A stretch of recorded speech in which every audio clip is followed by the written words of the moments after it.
My wife, the CEO, announced. I want a prenup. I'm not risking my future on you. I nodded, smart thinking.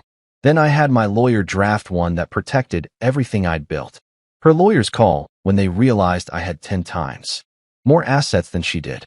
So there I was, Marcus Hale, 34 years old and supposedly living the dream, sitting across from my fiancée Cassandra at some bougie rooftop restaurant that charged $23 for what they called artisan bread, but what I recognized as literally just toast with butter and some fancy salt sprinkled on top.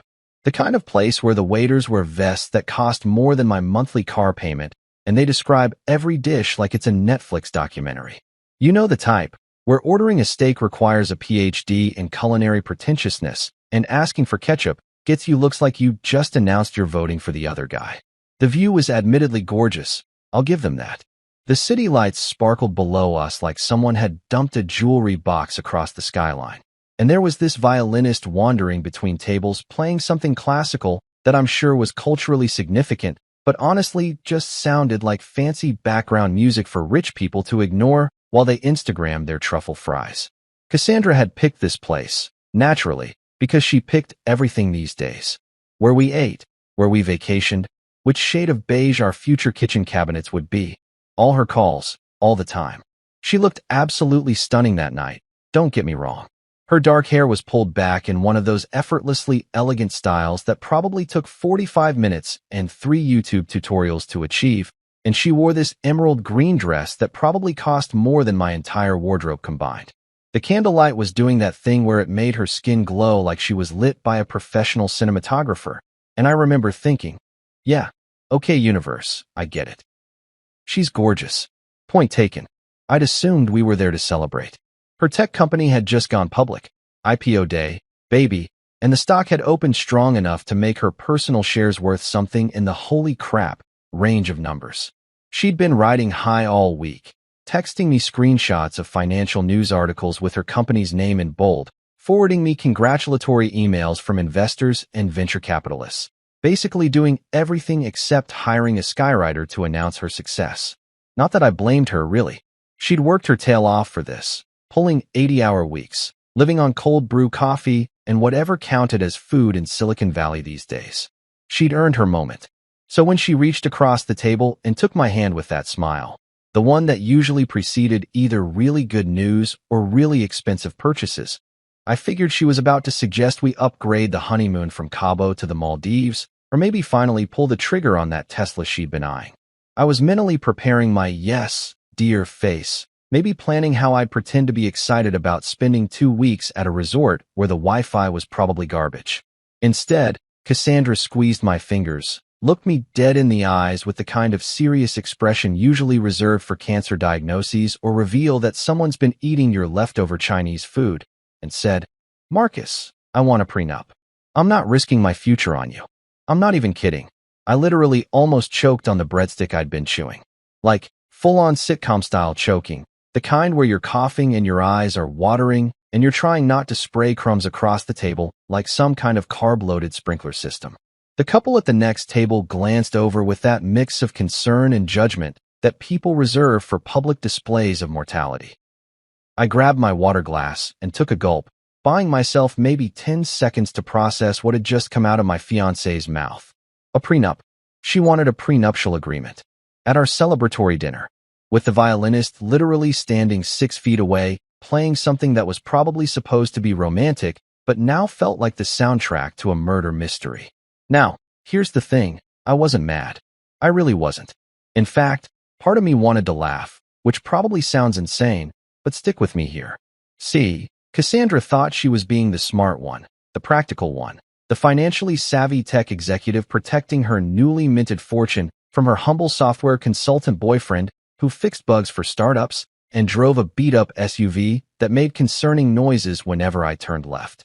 She thought she was making a bold, independent woman move, the kind her business school professors would have applauded.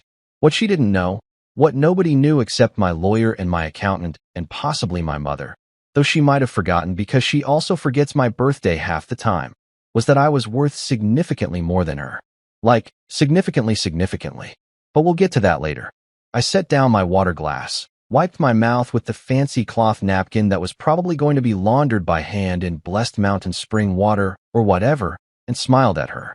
Not a fake smile, either, a genuine, amused, "Oh honey, you have no idea what's about to happen" kind of smile.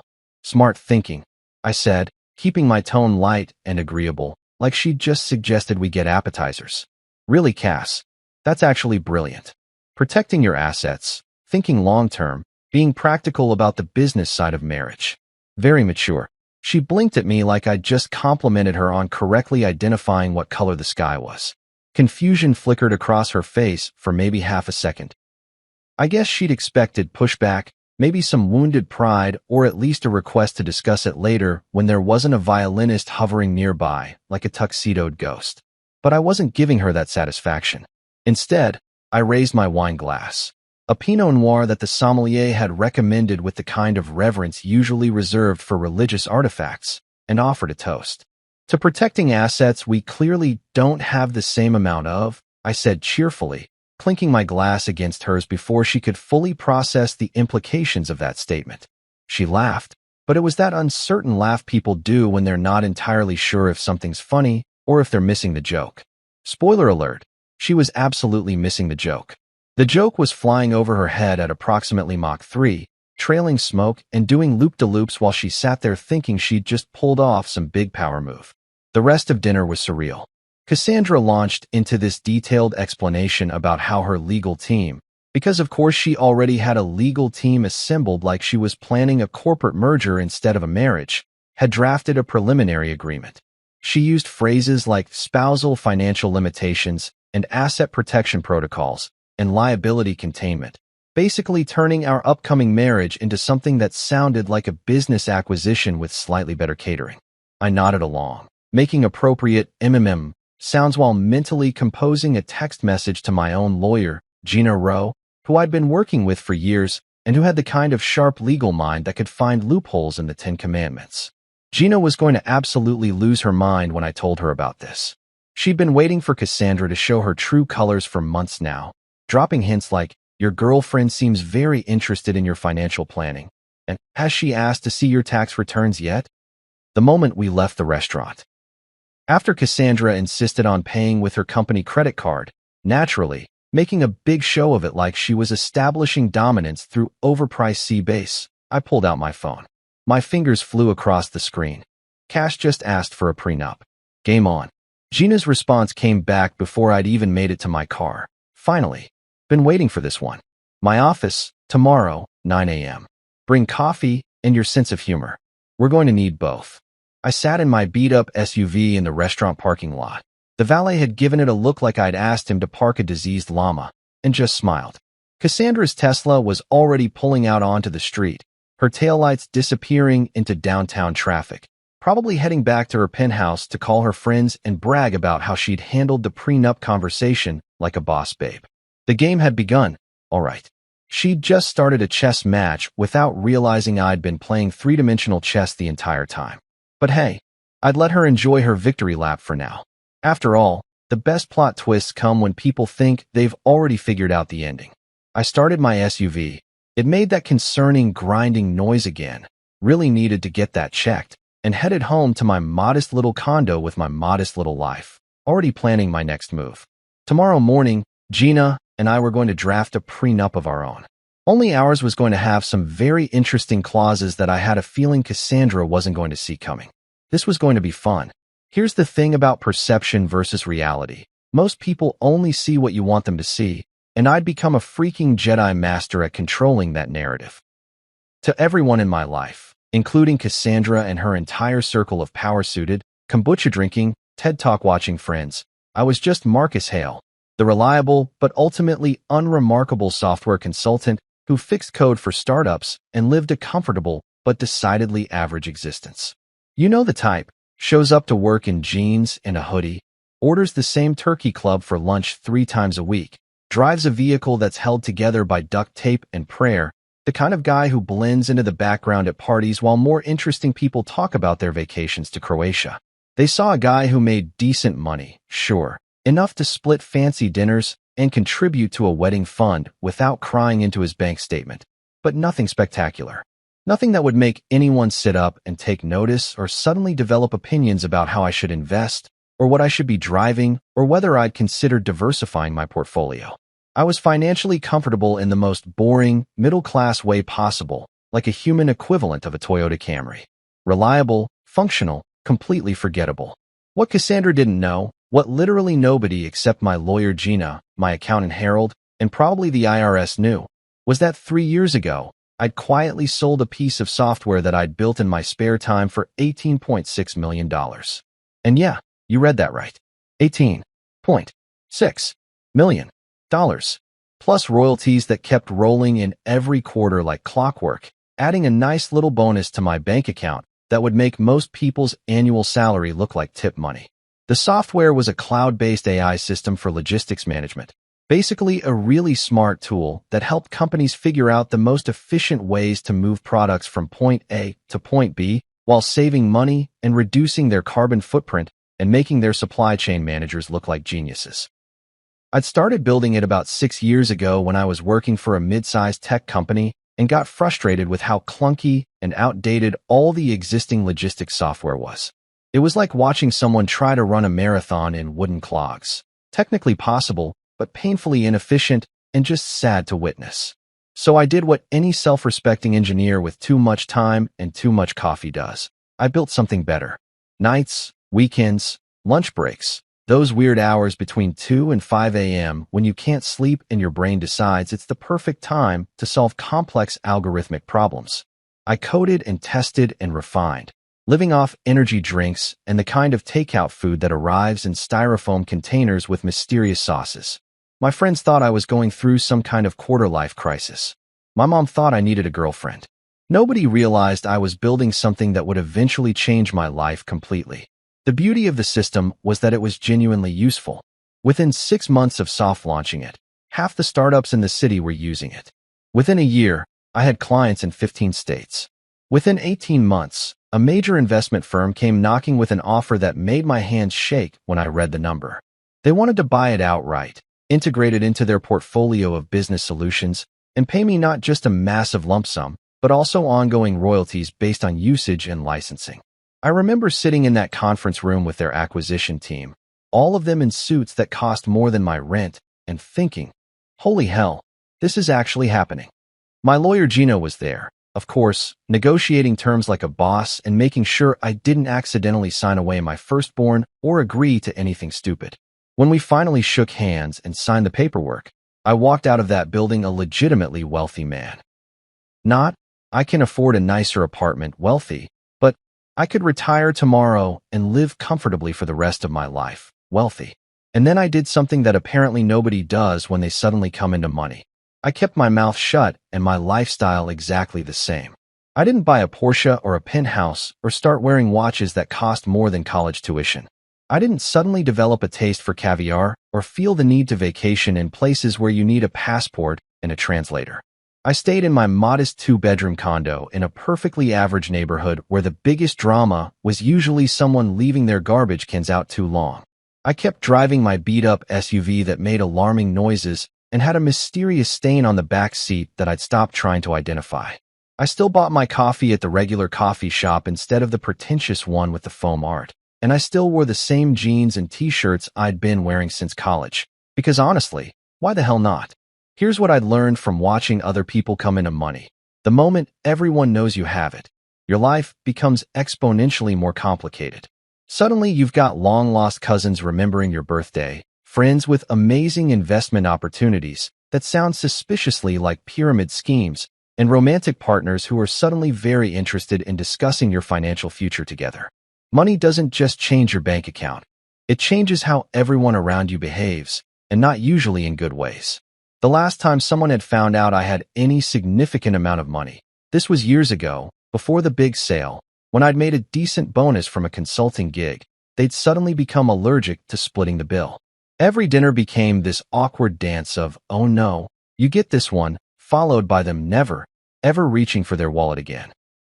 They'd gotten weird about it. Entitled, almost, like my slightly larger bank balance meant I was now the designated patron saint of picking up tabs. It was exhausting and irritating, and it killed the friendship faster than you could say Venmo request. So when the big money came through, I made a conscious decision to keep living like regular Marcus, the forgettable software guy who was doing okay, but nothing spectacular. I took on occasional consulting gigs to maintain the appearance of needing to work, showed up to meetings with my old laptop that had stickers from conferences nobody remembered, and generally played the part of a guy who was comfortable but not wealthy. And it worked beautifully. Cassandra absolutely loved being the successful one in our relationship. It fed something in her ego that I didn't fully understand but was happy to accommodate because, honestly, it made my life easier. She paid for the fancy dinners and bragged to her friends about her hotshot career and treated me like her charming but financially inferior partner, the guy who was successful enough to not be embarrassing but not so successful that he threatened her position as the alpha earner. I was her safe, supportive, slightly beneath her boyfriend, and she wore that dynamic like a designer handbag. I let her have it. Why? Because watching someone underestimate you is actually kind of hilarious, and also because I genuinely didn't need the spotlight. Let her have her moment. Let her feel like the boss. I was perfectly content being underestimated, living my quiet life, making my quiet money, and not having to deal with the circus that comes with everyone knowing your net worth. But then her prenup arrived in my inbox, forwarded from her lawyer's office with a subject line that read premarital agreement, review and response requested. I opened it during my lunch break, sitting at my desk with a sandwich that I'd made at home, because spending $12 on lunch seemed wasteful even with millions in the bank, and started reading through the clauses. No alimony. Return the engagement ring if the marriage dissolves within 5 years. Spousal financial limits on joint accounts. Separate property designations. Liability waivers. It read less like a marriage agreement and more like a corporate contract designed to protect a company from a hostile takeover. Every clause basically screamed, I have money and you don't, so let's make sure you can't touch mine. I laughed so hard that coffee came out my nose, legitimately shot out like a caffeinated geyser, spraying across my keyboard and making my coworker in the next cubicle ask if I was okay. I was more than okay. I was delighted. This was the most entertainment I'd had in months. I forwarded the entire document to Gina with a simple message. She really did it. Thoughts? Her response came back within minutes, and I could practically hear her cackling through the phone. Oh, sweetheart, this is Christmas morning. We're drafting one too. Only ours will have fireworks, confetti, and a surprise ending that'll make her lawyer need therapy. Clear your schedule for tomorrow. We've got work to do. I sat back in my office chair, grinning like an idiot, watching my coworkers mill around discussing their mundane problems, printer jams, meeting conflicts, whether the office thermostat was set too cold. None of them had any idea that the quiet guy in the corner cubicle was about to flip his entire relationship dynamic on its head. The game wasn't just beginning anymore. The pieces were in position, and Cassandra had just made the opening move in a chess match she didn't realize she was already losing. Cassandra showed up at my condo that evening unannounced, which was pretty typical for her these days since she'd started treating my place like an extension of her own personal empire. I heard her heels clicking up the hallway before she even knocked. These sharp, staccato sounds that announced her presence like a corporate drummer leading a parade of ambition and designer handbags. She had a key, of course, but she always knocked first, which I'd initially thought was respectful until I realized it was actually her way of giving me a 3-second warning to look appropriately grateful for her arrival. I opened the door to find her standing there in full boardroom regalia despite it being 7:30 on a Wednesday night. She was wearing this tailored navy pantsuit that probably cost more than most people's monthly mortgage payments. Her hair pulled back in a sleek ponytail that must have required industrial strength product to achieve that level of perfection, and she was absolutely radiating the kind of confidence that comes from spending your day telling people what to do and having them actually do it. She also smelled incredible. Some perfume that I'm pretty sure cost more than my car's current blue book value. Something with notes of jasmine and financial superiority. She kissed me on the cheek, a gesture that felt more like a queen acknowledging a loyal subject than a fiancé greeting her future husband, and breezed past me into my living room like she owned the place. Which, given the prenup she was proposing, she wanted to make very clear she didn't and never would. Marcus, she said, settling onto my couch with the kind of graceful efficiency that made everything look choreographed. I'm really glad you're being so mature about the prenup situation. A lot of men would have gotten defensive or emotional, but you're handling it with such grace. It's very attractive, honestly. Shows real emotional intelligence. I nodded along, playing my role perfectly, the understanding boyfriend who knew his place in the financial hierarchy. Well, you know me, I said, keeping my tone light and agreeable. I'm all about practical solutions and thinking long-term. Marriage is a partnership, and partnerships need clear agreements. She smiled, genuinely smiled, like I'd just passed some kind of test she'd been administering without telling me. Exactly. That's exactly what I told my team. I said, Marcus gets it. He understands that this is just good business sense. You're not like other guys who get all weird about money and pride and masculinity. I sat down in the armchair across from her, the one with the slightly worn cushion that I'd been meaning to replace for about 2 years, but kept forgetting about because, honestly, it was comfortable and I didn't care that it didn't match the rest of my furniture. Actually, I said, letting the word hang in the air for just a moment. I thought it was such a good idea that I asked my lawyer to prepare one too. The change in her expression was subtle, but absolutely priceless. Her smile froze, not disappeared, just froze, like someone had hit pause on a video right in the middle of an animation. Her perfectly groomed eyebrows, which probably required monthly maintenance appointments and specialized tools, drew together slightly in confusion. Wait, she said slowly, processing this information like a computer trying to run software it wasn't equipped for. You have a lawyer? Yeah, I said casually, like I was mentioning that I had a dentist or a guy who fixed my plumbing when it got weird. Gina Rowe. I've been working with her for a few years now. She handles all my contract stuff, legal questions, boring paperwork things. She's fantastic, cheaper than therapy, and twice as fun to talk to. Cassandra laughed, but it was one of those laughs that people do when they're not entirely sure what's happening, but they want to seem like they're in on the joke. It came out a little forced, a little artificial, like artificial sweetener trying to pass as sugar. That's great, she said, and I could practically see the wheels turning in her head, trying to figure out why a simple software consultant would need a lawyer on retainer for contract stuff. So you're drafting your own prenup too? Well, Gina is, I clarified, being helpful. I'm not exactly fluent in legal jargon. I mostly just tell her what I want and she translates it into the kind of language that makes sense in court. She's really good at it. Went to Columbia Law, clerked for a federal judge, worked at one of those big Manhattan firms before deciding she preferred working with actual humans instead of corporate robots. We got connected through a mutual friend a few years back, and she's been invaluable ever since.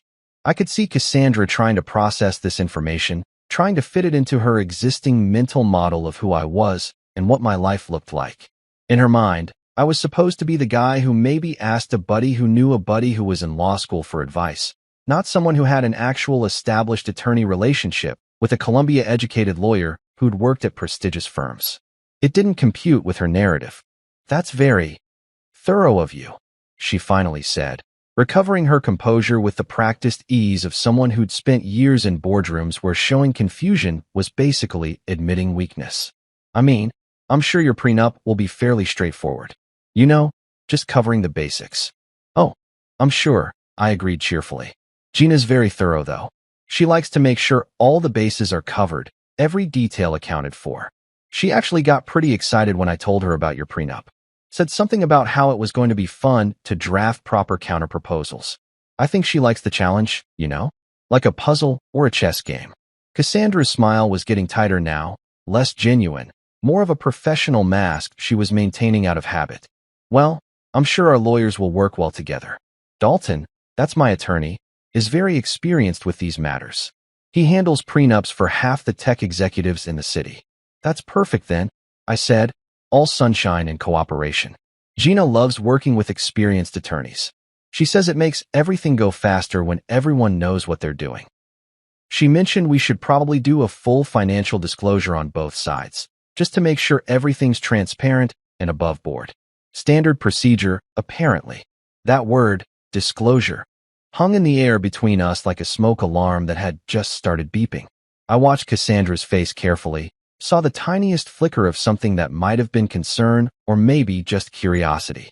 She thought she knew everything about my financial situation because I'd been so carefully average in her presence, so consistently unimpressive in my displays of wealth.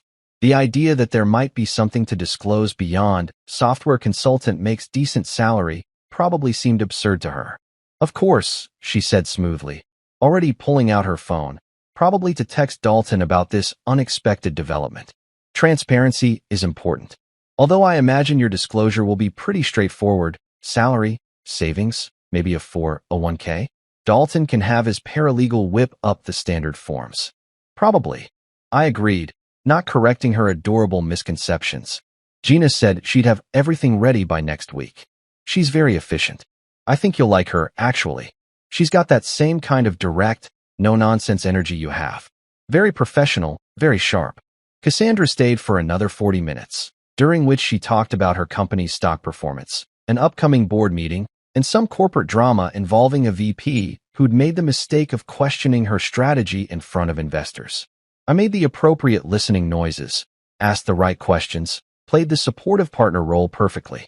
The whole time, though, I was mentally counting down the hours until my meeting with Gina tomorrow morning, where we were going to craft a prenup that would make Cassandra's fancy lawyer earn whatever astronomical hourly rate he was charging. After she left, another cheek kiss, another cloud of expensive perfume, another reminder that she had an early meeting tomorrow, so she couldn't stay over. I immediately texted Gina. She has no idea. This is going to be spectacular. Her response was almost instantaneous. Already drafting. Bringing my A game. We're adding full financial disclosure requirements, asset verification protocols, and a few fun clauses about good faith negotiations. If Madam CEO wants to play lawyer ball, we're bringing the entire legal league. Also, I'm putting in a clause about honesty in relationships. Just for the irony. I grinned at my phone like an idiot. Make it sparkle. I typed back. Oh honey, she replied. I'm about to make it shine like a disco ball at a billionaire's wedding. Get some sleep. Tomorrow we're going to create a legal document so beautiful it should be in a museum. Also, bring good coffee. The stuff in my office tastes like filtered sadness. I spent the rest of the evening in a genuinely good mood, ordering pizza from my regular place. The one with the slightly greasy boxes and the guy at the counter who always gave me extra garlic knots, and watching basketball highlights while my cat, Chairman Meow. Yes, I named my cat Chairman Meow, sue me. Judged me from his perch on the bookshelf. Cassandra thought she was playing chess, making strategic moves, protecting her assets like a good CEO. What she didn't realize was that she'd just walked into a game where she didn't even know all the pieces on the board. Tomorrow morning, Gina and I were going to change that. We were going to put all the pieces in plain view, spread them out on the table, and watch what happened when Cassandra realized that her slightly dorky, financially unremarkable fiancé was actually playing a completely different game than she thought. I couldn't wait. The law office was located in one of those downtown buildings that screamed, "We charge by the minute and our coffee is imported," all glass and chrome and architectural angles that looked like someone had given MC Escher a blank check and told him to go crazy. The lobby had that polished marble floor that made your footsteps echo importantly, like every step you took was being documented for posterity or at least for someone's Instagram story about power moves and professional success. The whole place smelled like expensive wood polish, fresh leather, and the kind of quiet money that doesn't need to announce itself because everyone already knows it's there. Gina had suggested we meet at Dalton's office as a courtesy, which I thought was hilarious because there was nothing courteous about what we were about to do. It was like a boxer suggesting you choose which ring you want to get knocked out in. Technically polite, ultimately irrelevant. She'd shown up at my place that morning in a sharp black suit that meant business, carrying a leather briefcase that looked like it could survive a nuclear apocalypse and still have room for highlighters, and she'd been grinning like someone who'd just been told Christmas was coming early this year. Ready to ruin someone's whole narrative? She'd asked cheerfully while I locked my apartment door. Born ready, I'd replied, and I meant it. We arrived exactly on time. Gina was big on punctuality as a power move, said it showed you respected everyone's time while also establishing that you were organized and professional, and were ushered into a conference room that looked like it had been designed specifically to intimidate people into settling.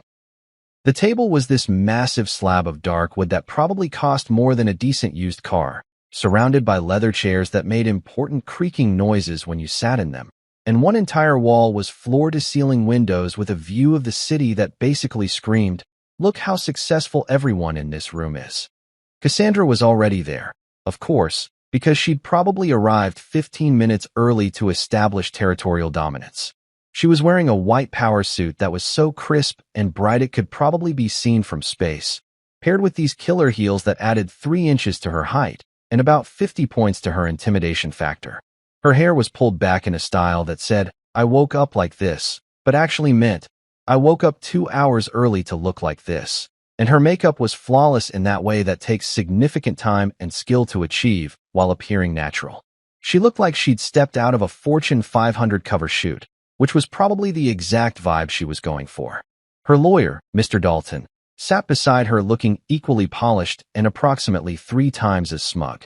He was one of those silver-haired attorney types who probably played golf with judges on weekends and owned multiple vacation homes that he referred to as the place in Aspen or the Cape House, like everyone just automatically knew which Cape he meant. His suit probably cost what I used to make in a month back in my actual struggling software consultant days, and he wore a watch that looked like it could fund a small nation's GDP. He had that expression that expensive lawyers get when they think they've already won. This sort of benevolent condescension, like a cat that's already caught the mouse and is just playing with it for entertainment value.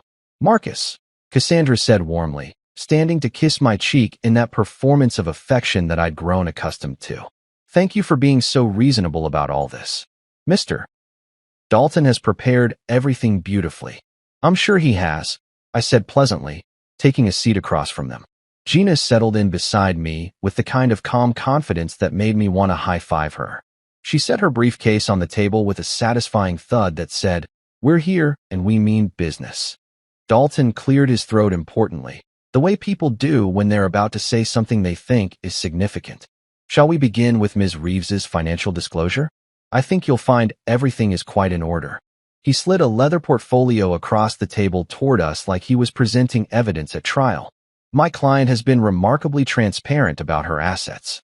Gina opened the portfolio with the casual interest of someone browsing a restaurant menu, flipping through pages while I pretended to be fascinated by the view outside.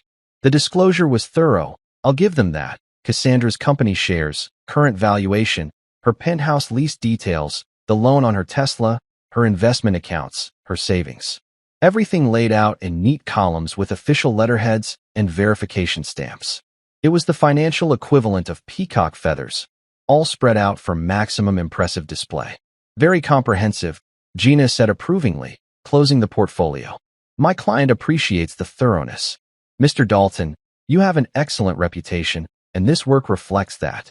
Dalton actually preened a little, puffing up like he'd just been told his kid made honor roll.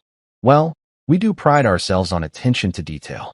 I've handled prenuptial agreements for some of the most prominent executives in the city, and I believe in complete transparency as the foundation of any solid marital contract." "Transparency," Gina repeated, nodding thoughtfully. "Yes, that's so important. Which is exactly why we've prepared Mr. Hale's disclosure with the same level of detail." She reached into her briefcase and pulled out a binder. Not a slim portfolio like Cassandra's, but an actual thick binder, the kind you'd use for a doctoral thesis or a comprehensive business plan. She set it on the table between us, and I swear to God, it made an audible thud that seemed to echo in the suddenly very quiet conference room. "Here are Mr. Hale's financials," Gina said pleasantly, sliding the binder across the polished wood toward Dalton and Cassandra. "As you'll see, we've been quite thorough." I watched Dalton's face as he opened the binder, and it was absolutely worth the price of admission to this whole circus. His expression went from smugly confident to confused to completely frozen in the span of about 4 seconds, which might be a record for emotional whiplash in legal proceedings. His eyes scanned the first page, then widened, then scanned again like he thought he might have misread something. The color drained from his face in a way that would have been concerning if it wasn't so entertaining. Cassandra leaned over to look, her perfectly manicured hand reaching out to turn the page, and I got to watch in real time as her brain tried to process what she was seeing. Her mouth opened slightly, then closed, then opened again like a fish that had suddenly found itself on dry land and wasn't quite sure how that had happened. The confident boardroom executive expression she'd been wearing like armor just crumbled. "Marcus," she said, and her voice came out weird, strangled, like she was trying to speak while someone was stepping on her throat. "You're worth 8 figures?" I took a sip of the water that someone had helpfully placed at each seat, probably imported from some Norwegian glacier or filtered through diamonds or something equally ridiculous, and smiled. "Technically 9 if you count the royalties," I said casually, like we were discussing the weather or sports scores. "They've been performing really well lately.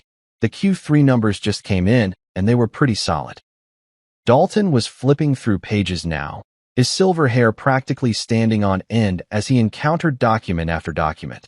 Bank statements, investment portfolios, property deeds I'd forgotten I owned, the original sale agreement from my software company, royalty statements, tax returns that would make most people's eyes water. Each page was meticulously documented, verified, notarized, and completely legitimate. Gina didn't mess around when it came to paperwork. This is quite extensive," Dalton stammered, and watching a lawyer who probably charged $800 an hour struggle to form coherent sentences was honestly therapeutic. "Mr. Hale, your financial position is significantly more robust than we were led to believe." "Nobody led you to believe anything," I pointed out reasonably. "You just assumed. There's a difference." Cassandra was still staring at the binder like it was written in ancient hieroglyphics, and she was trying to decode some message from a lost civilization. Her face had gone through several color changes, from her normal healthy glow to pale to slightly flushed to a shade that I can only describe as, "Oh crap, I've made a terrible mistake." Her mascara, which had probably been applied with the precision of a surgeon this morning, was starting to smudge slightly at the corners where I'm pretty sure she was fighting back tears. Not sad tears. Angry, frustrated, embarrassed tears. The kind you get when you realize you've completely misjudged a situation and there's an audience watching. "You deceived me," she said finally, and there was an edge to her voice that could have cut glass. "You've been lying this whole time about who you are, what you have. You let me think. I let you think what you wanted to think." I interrupted gently but firmly. "I never lied to you, Cass. Not once. You asked me what I did for a living. I told you, software consultant. True. You asked if I owned my condo. I said yes. Also true. You never asked if I had other assets or investments or income streams. You just assumed that what you saw was all there was." Gina jumped in, her voice professional and crisp. "Mr. Hale has been completely forthcoming when asked direct questions. He simply chose not to volunteer information that wasn't requested. There's no legal or ethical violation there. In fact, I'd argue it shows remarkable restraint in an era where everyone feels compelled to broadcast their entire financial situation on social media." Dalton was regrouping now, his lawyer brain kicking back into gear despite the shock. "We may need a moment to review these documents more thoroughly," he said, trying to salvage some professional dignity. "This changes the parameters of the prenuptial negotiation significantly. Take all the time you need," I said generously, standing up and buttoning my jacket. Not a fancy jacket, just my regular one from a department store that had a sale, which now felt like an extra layer of irony. "We're not going anywhere. Well, actually, we are going to grab lunch, but we'll be back in an hour. There's a great taco place around the corner that does amazing carnitas." "Gina, you hungry?"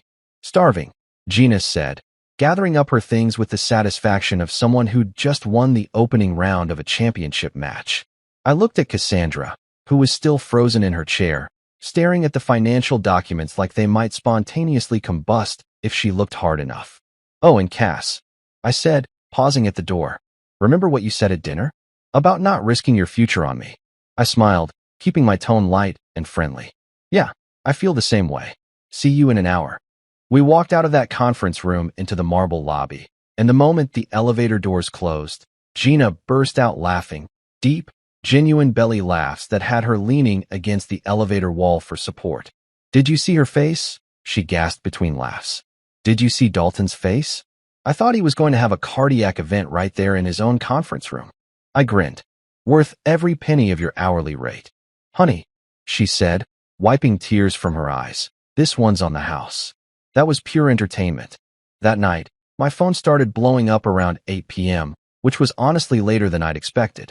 I'd figured Cassandra would start the text assault the moment she got back to her penthouse, probably around 6:30, but apparently it took her a solid 90 minutes to work herself up into the kind of rage that demanded immediate digital confrontation. I was sitting on my couch in sweatpants and an old college t-shirt that had more holes than Swiss cheese, eating leftover Chinese food straight from the container like a functional adult, when my phone started vibrating so aggressively it nearly fell off the coffee table. The first text simply said, "Call me. Now." All caps on that "now," which in text message language is basically the equivalent of someone kicking down your door and demanding attention. I took another bite of cold lo mein, chewed thoughtfully, and decided that I was comfortable right where I was. Thank you very much. Chairman Meow was purring on the other end of the couch, completely unbothered by human drama, living his best life, and I figured I should take notes from his zen approach to conflict. The second text came 30 seconds later. "Marcus, we need to talk about what happened today."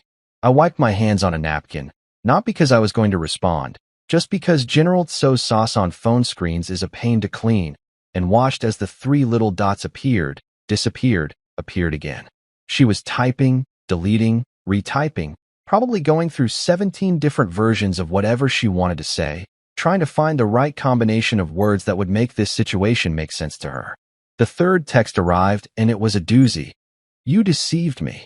I couldn't help it.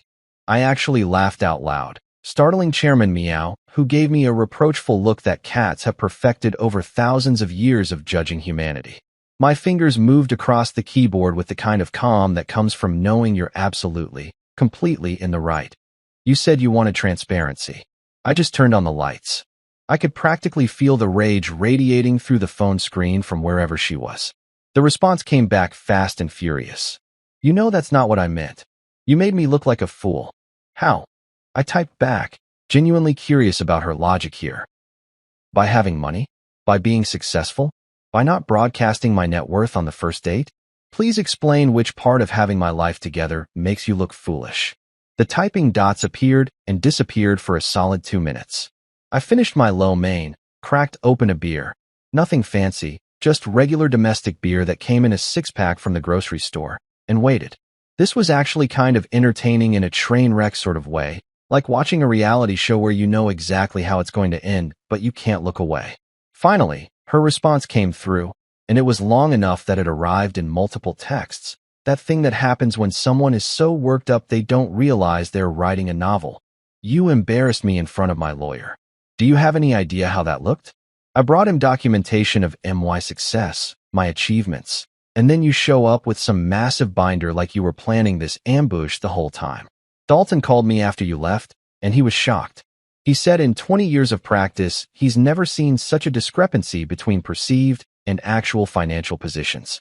I sat back, took a swig of beer, and considered my response options. I could be mature and sympathetic, try to see things from her perspective, maybe offer some kind of olive branch that would smooth things over.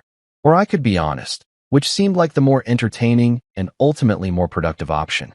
I went with honest. "Cassandra," I typed, "I didn't embarrass you. You embarrassed yourself. You assumed that because I don't drive a Porsche or wear a Rolex or live in a penthouse, I must not have money. That's on you. You wanted a prenup to protect your assets from me, like I was some kind of gold digger waiting to cash in. The only thing I did was show you that maybe you should have asked a few more questions before you made assumptions." The response was almost immediate. "You should have told me." "Why?" I shot back. "So you could treat me differently? So you could change how you acted around me? The whole reason I don't advertise my net worth is because money makes people weird. Case in point, this conversation." 3 minutes of silence. I could imagine her in her pristine penthouse with its minimalist furniture and city views, pacing around in whatever expensive loungewear rich people wear at home, probably drinking wine from a glass that cost more than my couch, trying to figure out how to regain the upper hand in a situation where she'd definitively lost it. The next text was different in tone, less angry, more accusatory. "You lied by omission." "That's still lying." "No," I replied. "Lying is saying something untrue. I never said I was broke. I never said I struggled financially. I never claimed to be anything other than what I am. You created a story in your head about who I was based on superficial observations, and now you're mad that your story was wrong. That's not my problem, that's yours. My phone actually rang then, her name flashing on the screen with a photo of her from our trip to Napa last year, back when things were simpler and she hadn't tried to legally protect herself from my supposed financial inadequacy. I let it go to voicemail. Whatever she wanted to say could wait until she'd calmed down enough to have an actual conversation instead of just yelling accusations into the void. The voicemail notification popped up within seconds. I didn't listen to it. Instead, I sent another text. I'm not doing the phone fight thing tonight. When you're ready to have an actual adult conversation about this, let me know. Until then, I'm going to finish my Chinese food and watch the game. Her response was a single word: unbelievable. Right back at you. I typed, and then I did something that probably would have given my mother a heart attack if she'd known. I muted the conversation and turned my attention back to the basketball game that had been playing in the background. The Celtics were up by 12 and playing some genuinely beautiful ball, and honestly, that was a lot more interesting than Cassandra's existential crisis about dating someone who turned out to have more money than she did. But she wasn't done, oh no. Over the next 2 hours, my phone lit up with notifications that I couldn't read because I'd muted them, but I could see the count increasing. By the time I decided to actually check what had happened, there were 17 more messages, each one apparently more dramatic than the last based on their increasing length. I unmuted the conversation and scrolled through the saga.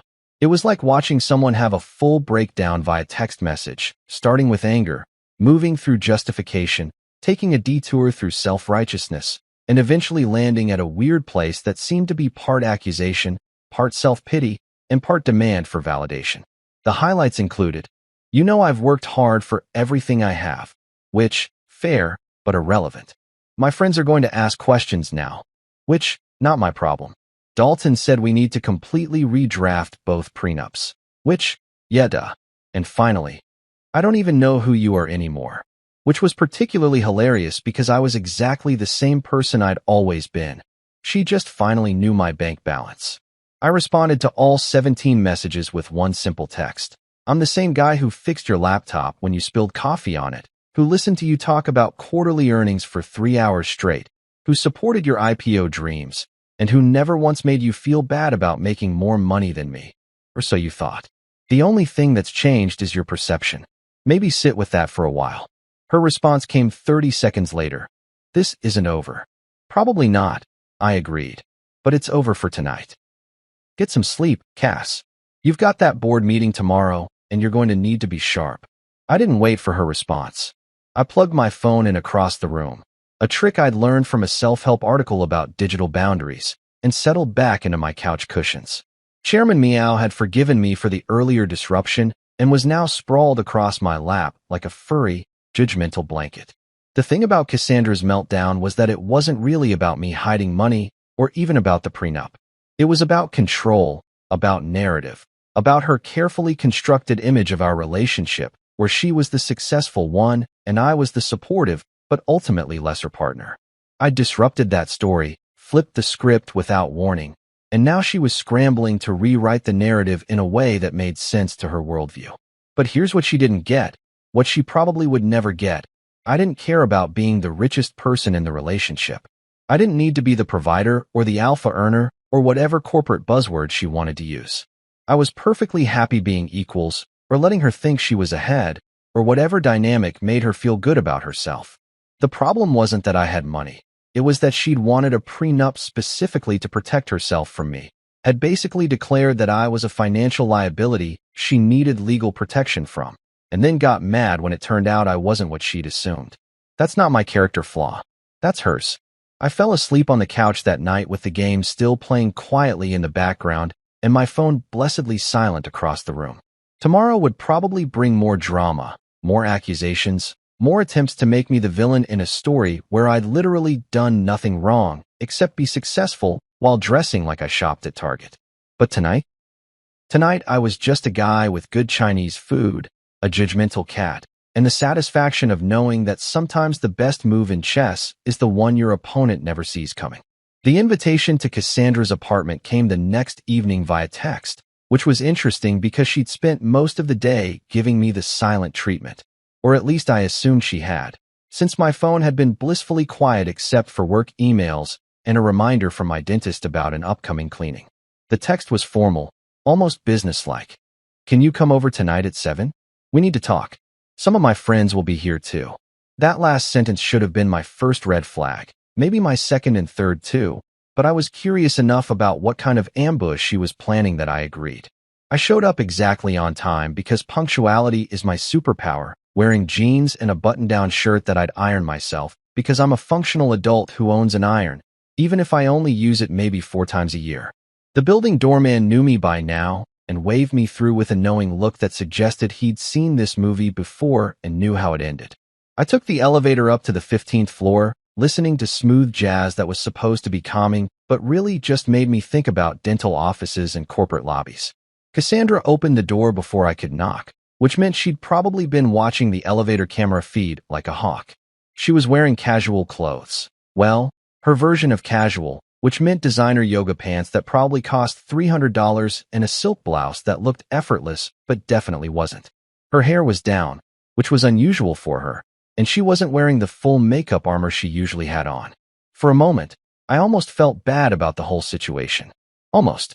"Marcus," she said, and her tone was neutral, carefully controlled, like she'd been practicing in the mirror. "Thanks for coming. Everyone's in the living room." Everyone turned out to be 3 of her closest friends, the corporate wolf pack she ran with. All successful women in their 30s who wore ambition like perfume and treated brunch like a strategic planning session. There was Tina, her PR manager, a sharp-featured blonde who could spin a company scandal into a feel-good story before you finished your morning coffee. Jessica, her college roommate turned venture capitalist, who evaluated people the way normal people evaluated restaurant menus, quickly and with definite opinions about value. And Rebecca, her former boss turned business partner, a woman who'd made her first million before 30 and never let anyone forget it. They were arranged in Cassandra's living room like a tribunal, sitting on her expensive minimalist furniture with glasses of wine that probably cost more per bottle than my monthly utility bill. The whole scene had the vibe of an intervention, except instead of concerned family members worried about substance abuse, it was corporate warriors concerned about. What, exactly? Their friend dating someone who turned out to have money? The logic was already breaking down. "Marcus," said Tina, and she didn't stand up or offer a handshake, just acknowledged my existence with the kind of cool assessment that PR people perfect over years of managing crises. "We're worried. We wanted to talk to you about the situation with Cassandra." I looked at Cassandra, who was suddenly very interested in her wine glass, then back at Tina. "The situation," I repeated slowly, like I was trying out a new vocabulary word. "You mean the situation where I have money and didn't announce it on a billboard?" "That situation." Jessica leaned forward, her venture capitalist brain clearly running some kind of calculation. "It's not about the money, Marcus. It's about transparency. Relationships require honesty, and you weren't honest about your financial position." I pulled out one of Cassandra's dining chairs. A sleek, uncomfortable piece of designer furniture that looked great but felt like sitting on a slightly padded board, and sat down facing them. "Okay, let's do this properly then. What specifically was I dishonest about? And I want actual examples, not vague feelings." Rebecca jumped in, clearly the designated attack dog of the group. "You let Cassandra believe you were just a regular consultant. You drove a beat-up car, lived in a modest apartment, never mentioned having significant assets.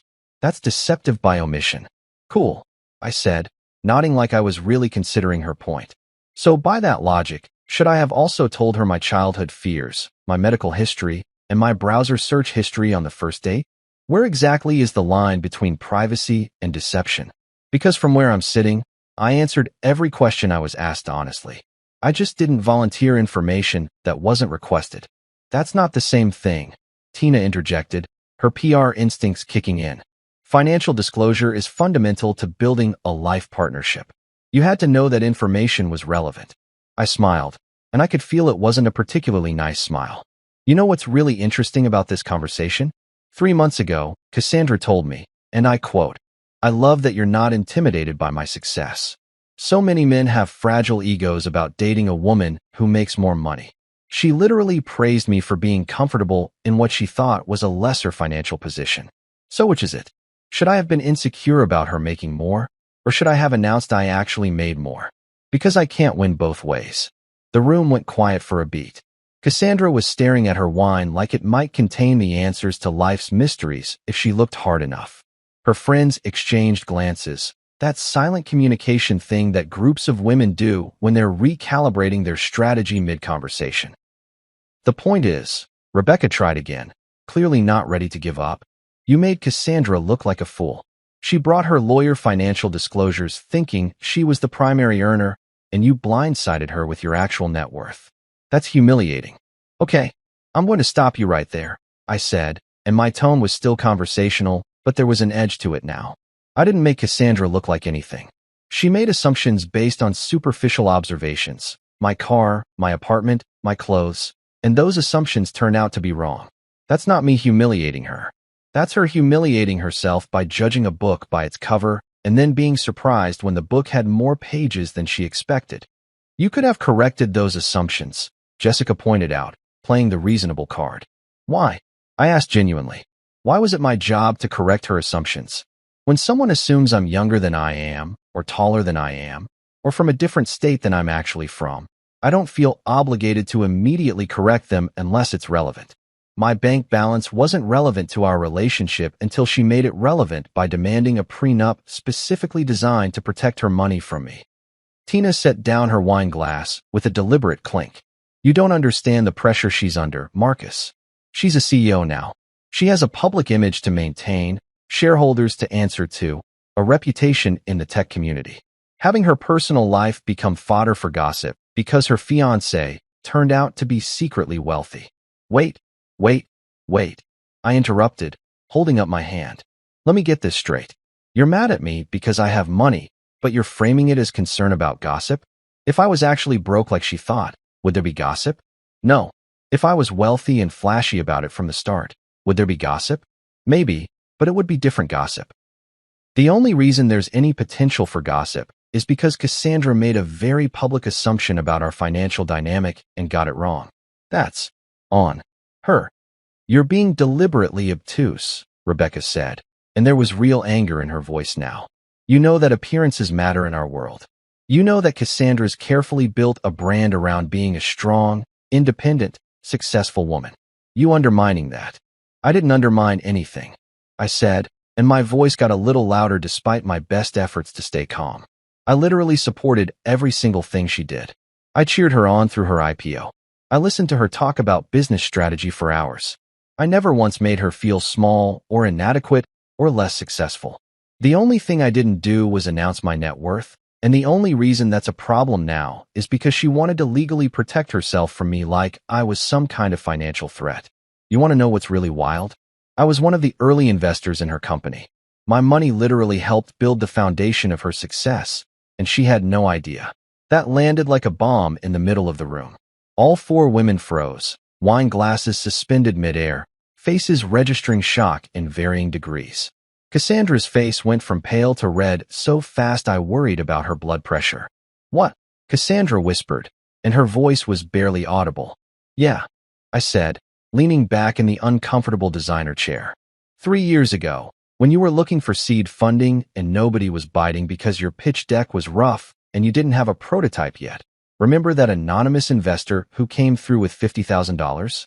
The one your original partner said was a friend of a friend who believed in the vision? That was me. I believed in you, Cassandra.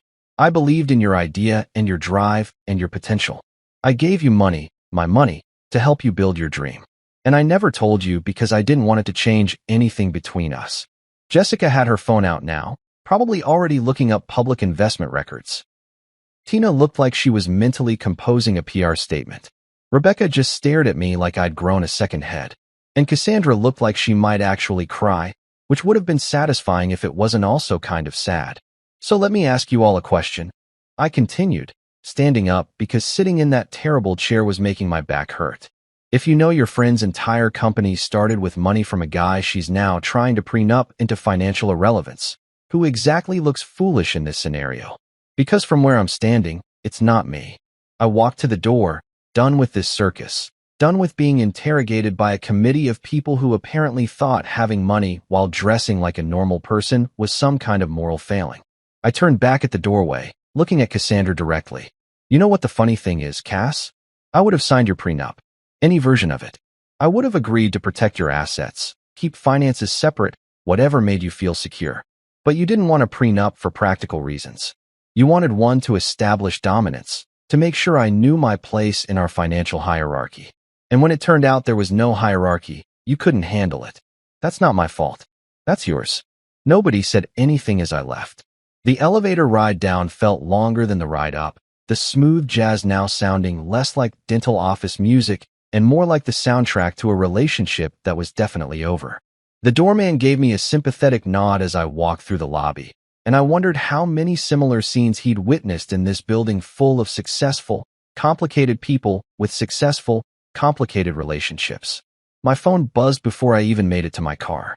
Gina, I'm hearing rumors about tonight through the legal gossip mill.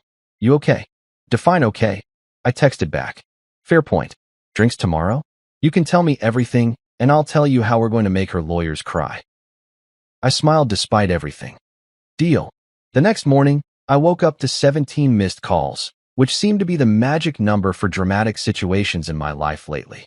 14 were from numbers I didn't recognize, probably reporters or nosy people who'd somehow gotten wind of the tech CEO's fiancé drama.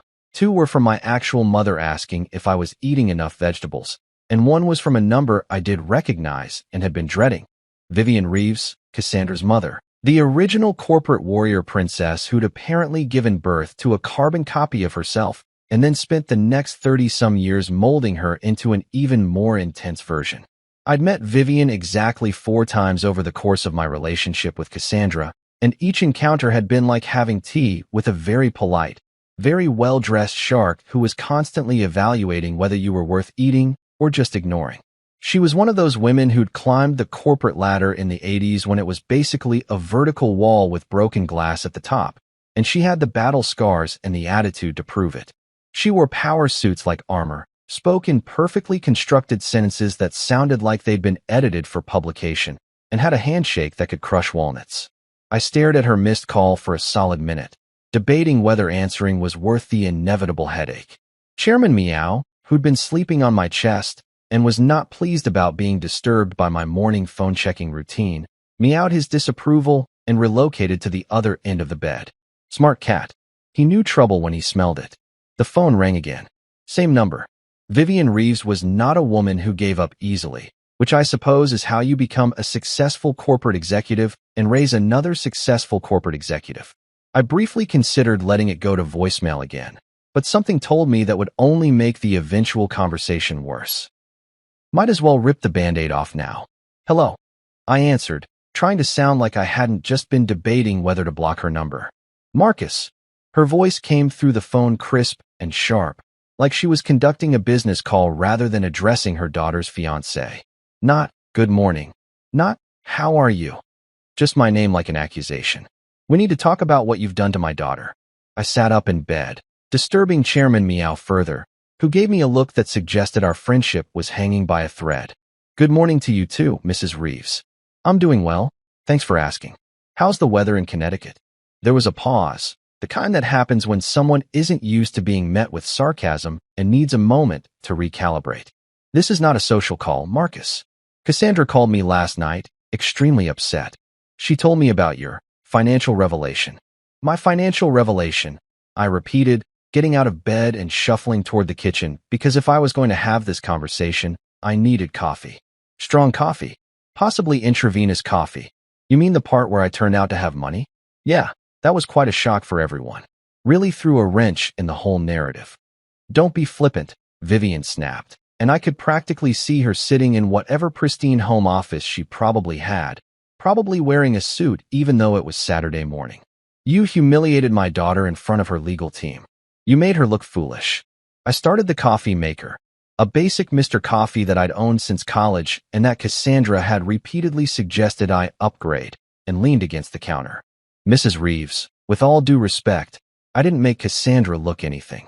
She made assumptions about my financial situation based on superficial observations, and those assumptions turned out to be incorrect. That's not humiliation I caused. That's reality she failed to investigate. You must understand the pressure she's under, Vivian continued, and her tone shifted slightly, becoming less accusatory and more explanatory, like she was trying to make me understand something fundamental about the universe. Cassandra has worked incredibly hard to build her company, to establish herself in a male-dominated industry, to prove that she's capable of competing at the highest levels. Image matters, Marcus. Perception matters. The story of her relationship, of being the primary breadwinner, of being strong and independent. Let me stop you right there, I interrupted, pouring coffee into my favorite mug, the one with a cartoon cat that said, "I do what I want," that my sister had given me as a joke gift 3 Christmases ago.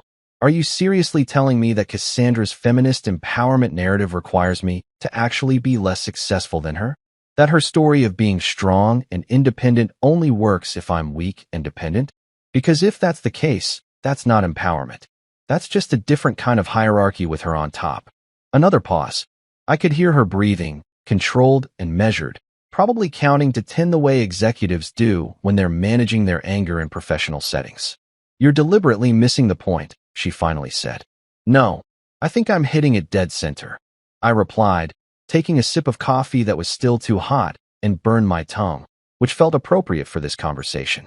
The point is that Cassandra wanted to be seen as the successful one in this relationship, and I let her have that because I didn't care about the spotlight.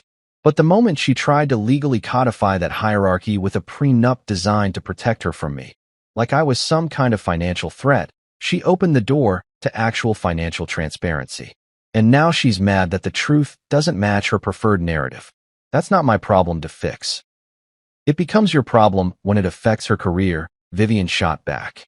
Her board is already asking questions. Investors are curious about her judgment.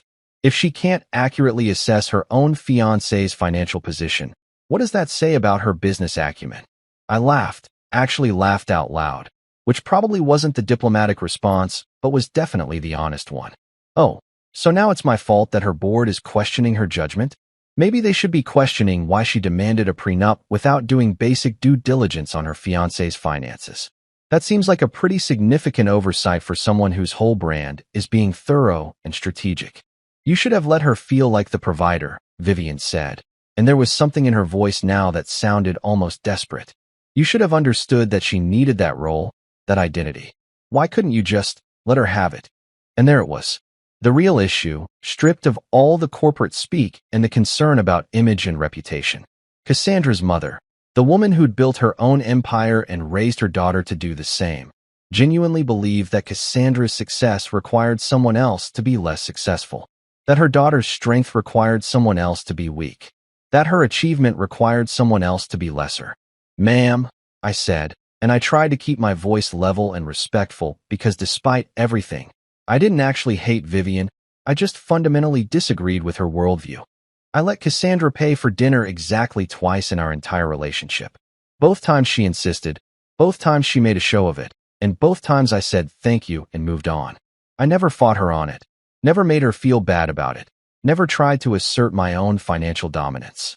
I was perfectly happy letting her feel however she wanted to feel about money. But the moment she decided my financial position was a legal liability that needed protection against, she made it relevant.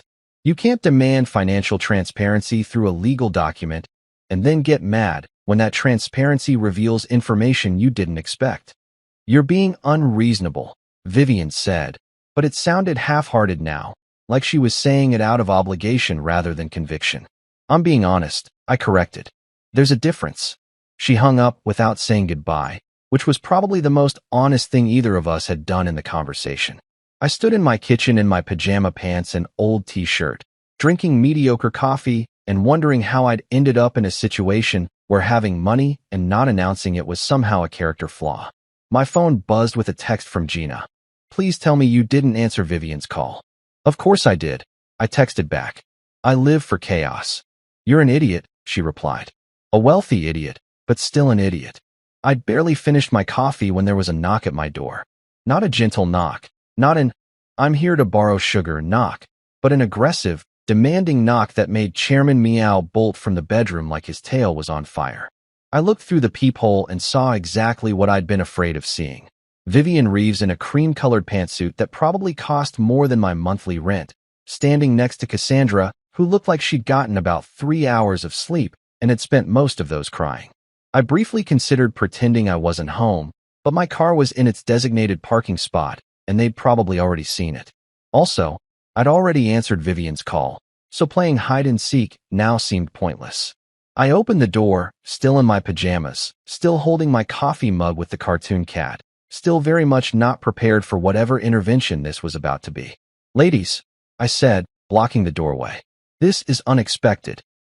"We need to talk," Vivian said, and it wasn't a request. "May we come in?" I looked at Cassandra, who couldn't quite meet my eyes, then back at Vivian, who was staring at me with the intensity of someone conducting a hostile takeover. "Do I have a choice?" I asked. "You always have a choice, Marcus," Vivian said. "But some choices are better than others." I stepped aside and let them in, immediately regretting every decision that had led to this moment. They entered my modest apartment like queens surveying conquered territory, taking in my IKEA furniture and my basic kitchen appliances and my general aesthetic of functional adult on a budget who secretly has millions in the bank. Vivian got straight to the point, standing in my living room like she was about to deliver a keynote speech. "Marcus, appearances matter in Cassandra's world. They matter to her career, her reputation, her future success. What people think about her personal life directly impacts her professional opportunities.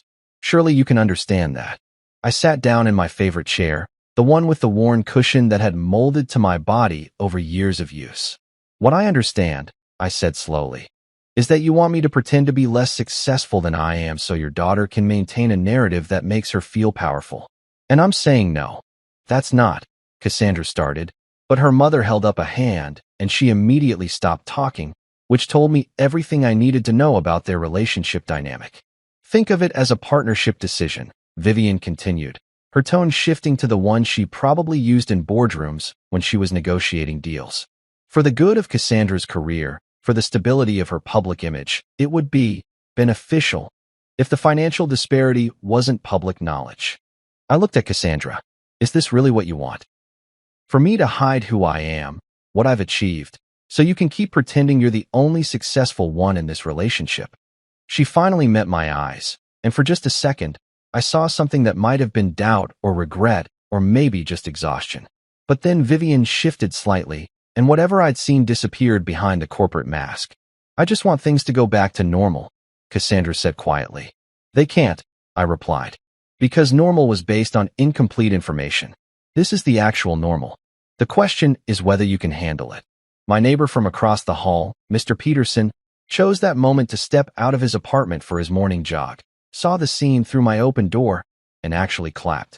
Just started clapping like he'd been watching a performance and the finale had delivered. About damn time someone told them. He called out cheerfully, and then jogged off toward the stairs, leaving silence in his wake. Vivian's face was red. Cassandra looked mortified, and I was sitting in my worn armchair in my pajamas, still holding my cartoon cat coffee mug, thinking that maybe Mr. Peterson had the right idea about everything. 2 days after the mother-daughter invasion of my apartment, Gina called me laughing so hard she could barely breathe. I was at my desk pretending to work on a consulting project, mostly just scrolling through basketball highlights and wondering if my relationship drama would ever end, when her name flashed on my screen. "You're going to absolutely love this," she gasped between laughs that sounded borderline hysterical. "I just got an email from Dalton, her lawyer. You won't believe what they're proposing now." I leaned back in my chair, already grinning because anything that made Gina laugh this hard was guaranteed entertainment. "Hit me with it." "They want you to sign an NDA," she said, and then dissolved into more laughter. "About your own wealth. They want you to legally agree not to discuss your financial position publicly." I nearly dropped my phone. "Wait, what?" "She wants me to sign a non-disclosure agreement about having money." Exactly. Gina was clearly having the time of her life. To protect her image as the breadwinner. They're literally asking you to shut up about being rich so she can keep pretending she's the only successful one. We didn't make it to the wedding, which honestly surprised nobody who'd been paying attention to the dumpster fire our relationship had become. Cassandra ended things via a carefully crafted email that her PR team had obviously edited, full of phrases like incompatible life goals and divergent values that really just meant you had the audacity to be richer than me. She told everyone I'd pretended to be broke to manipulate her, which was hilarious considering I'd never once claimed to be broke. Her PR team pushed that story hard, painting me as some kind of con artist who deceived their poor, innocent CEO. The narrative spread through tech circles faster than a software bug, and for about a week, I was apparently the villain in someone else's story. Then a journalist did actual research, crazy concept, I know, and found the public filings showing I was a major investor in Cassandra's company's early funding round. The same company she'd just taken public. The empire she'd built had literally started with my money. When that story broke, her company's stock dipped 11% in one day. Months later, life was genuinely good. My royalties kept rolling in like clockwork, padding my bank account while I continued my deliberately average lifestyle. I finally upgraded from my beat-up SUV, not because I needed to impress anyone, but because the muffler had started sounding like a dying donkey having an existential crisis, and even I have limits. Then I met Amelia at a coffee shop, an elementary school teacher who thought liquid assets meant the water fountain in her classroom, and portfolio diversification sounded like something from a sci-fi movie. Over coffee that cost $3 instead of $12, I told her the whole Cassandra saga. She laughed until tears streamed down her face. Imagine needing a legal team just to love someone, she said, wiping her eyes. I grinned. Yeah, it's a very niche form of romance. Not recommended. Looking back, Cassandra didn't break my heart. She audited it. She wanted legal protection from me, but I was the one who'd needed protection from her pride and her need to be superior. Now I know, when someone says it's not about the money, it's always about the money. And honestly, I've never been happier signing nothing. My new wife's children demanded I apologize to their real dad for overstepping. So I apologized to my savings, hired movers, updated school contacts, and delivered his kids to his door with a ledger. He finally understood. Look, I'm not saying I'm a hero or anything, but my name is Miles Carter. I'm 43 years old, and I used to be the kind of guy who thought love could conquer all. You know the type, walks around with his heart on his sleeve, believes in second chances, thinks every rom-com ending is actually achievable in real life. Yeah, that was me. Past tense. Because life has this beautiful way of slapping the optimism right out of you and replacing it with cold, hard receipts. Literal receipts. I've got folders of them now, organized by year and category like some kind of deranged accountant of broken dreams. When I met Jasmine 8 years ago, she was 35, freshly divorced, and drowning in the kind of chaos that makes you want to either run for the hills or roll up your sleeves and dive in. Being the idiot romantic I was, I chose option B. She had 2 kids, Tyler, who was 11 at the time, and Lily, who was 9, and a mountain of bills that would make Everest look like a speed bump. Her ex-husband Ryan, and oh man, let me tell you about this piece of work, was the kind of father who specialized in showing up to birthday parties with dollar store balloons and a smile, taking approximately 17 selfies with the kids for his Instagram feed, and then vanishing into thin air before anyone could ask him to actually parent or, God forbid, contribute financially to the lives he helped create. Jasmine was exhausted. Like, bone deep, soul-crushing exhausted. The kind of tired that makes you forget what it feels like to laugh or relax or do anything that doesn't involve wiping someone's tears or checking a bank account balance with one eye closed because you're too scared to see the actual number. And me? I was a hopeless romantic with decent credit and apparently zero survival instincts. I looked at this situation, this complete dumpster fire of a family dynamic, and thought to myself, you know what? I can fix this. I can be the guy who steps up. I can make a difference here. Spoiler alert for anyone keeping score at home, I was wrong. So incredibly, catastrophically wrong. But I didn't know that yet. So I jumped in with both feet, a joint checking account, and a heart full of good intentions that were about as useful as a screen door on a submarine. For 8 solid years, I played every role you could possibly imagine. Husband? Check. Stepfather? You bet. Emotional support animal? Absolutely. Part-time entertainment coordinator? Every single weekend. I packed school lunches with those little notes that say, have a great day, like some kind of Pinterest ad. I helped with homework, sitting at the kitchen table until midnight trying to explain Common Core math, which, by the way, is apparently designed by people who hate both children and sanity. I attended every single school play, even the ones where Tyler played tree number 3 and had exactly 0 lines, but I still showed up with flowers like he'd just won a Tony Award. I sat through an entire season of Dance Moms because Lily was into competitive dance, and I thought it would be good bonding time. Let me tell you something about that show. It's basically a masterclass in how to lose faith in humanity while simultaneously losing brain cells at an alarming rate. But I did it. I smiled through every episode, made popcorn, let Lily paint my nails during commercial breaks, and pretended that watching grown women scream at children about pirouettes was a totally normal way to spend a Thursday night. I love them. That's the kicker, right? I actually love these kids like they were my own. I love Jasmine.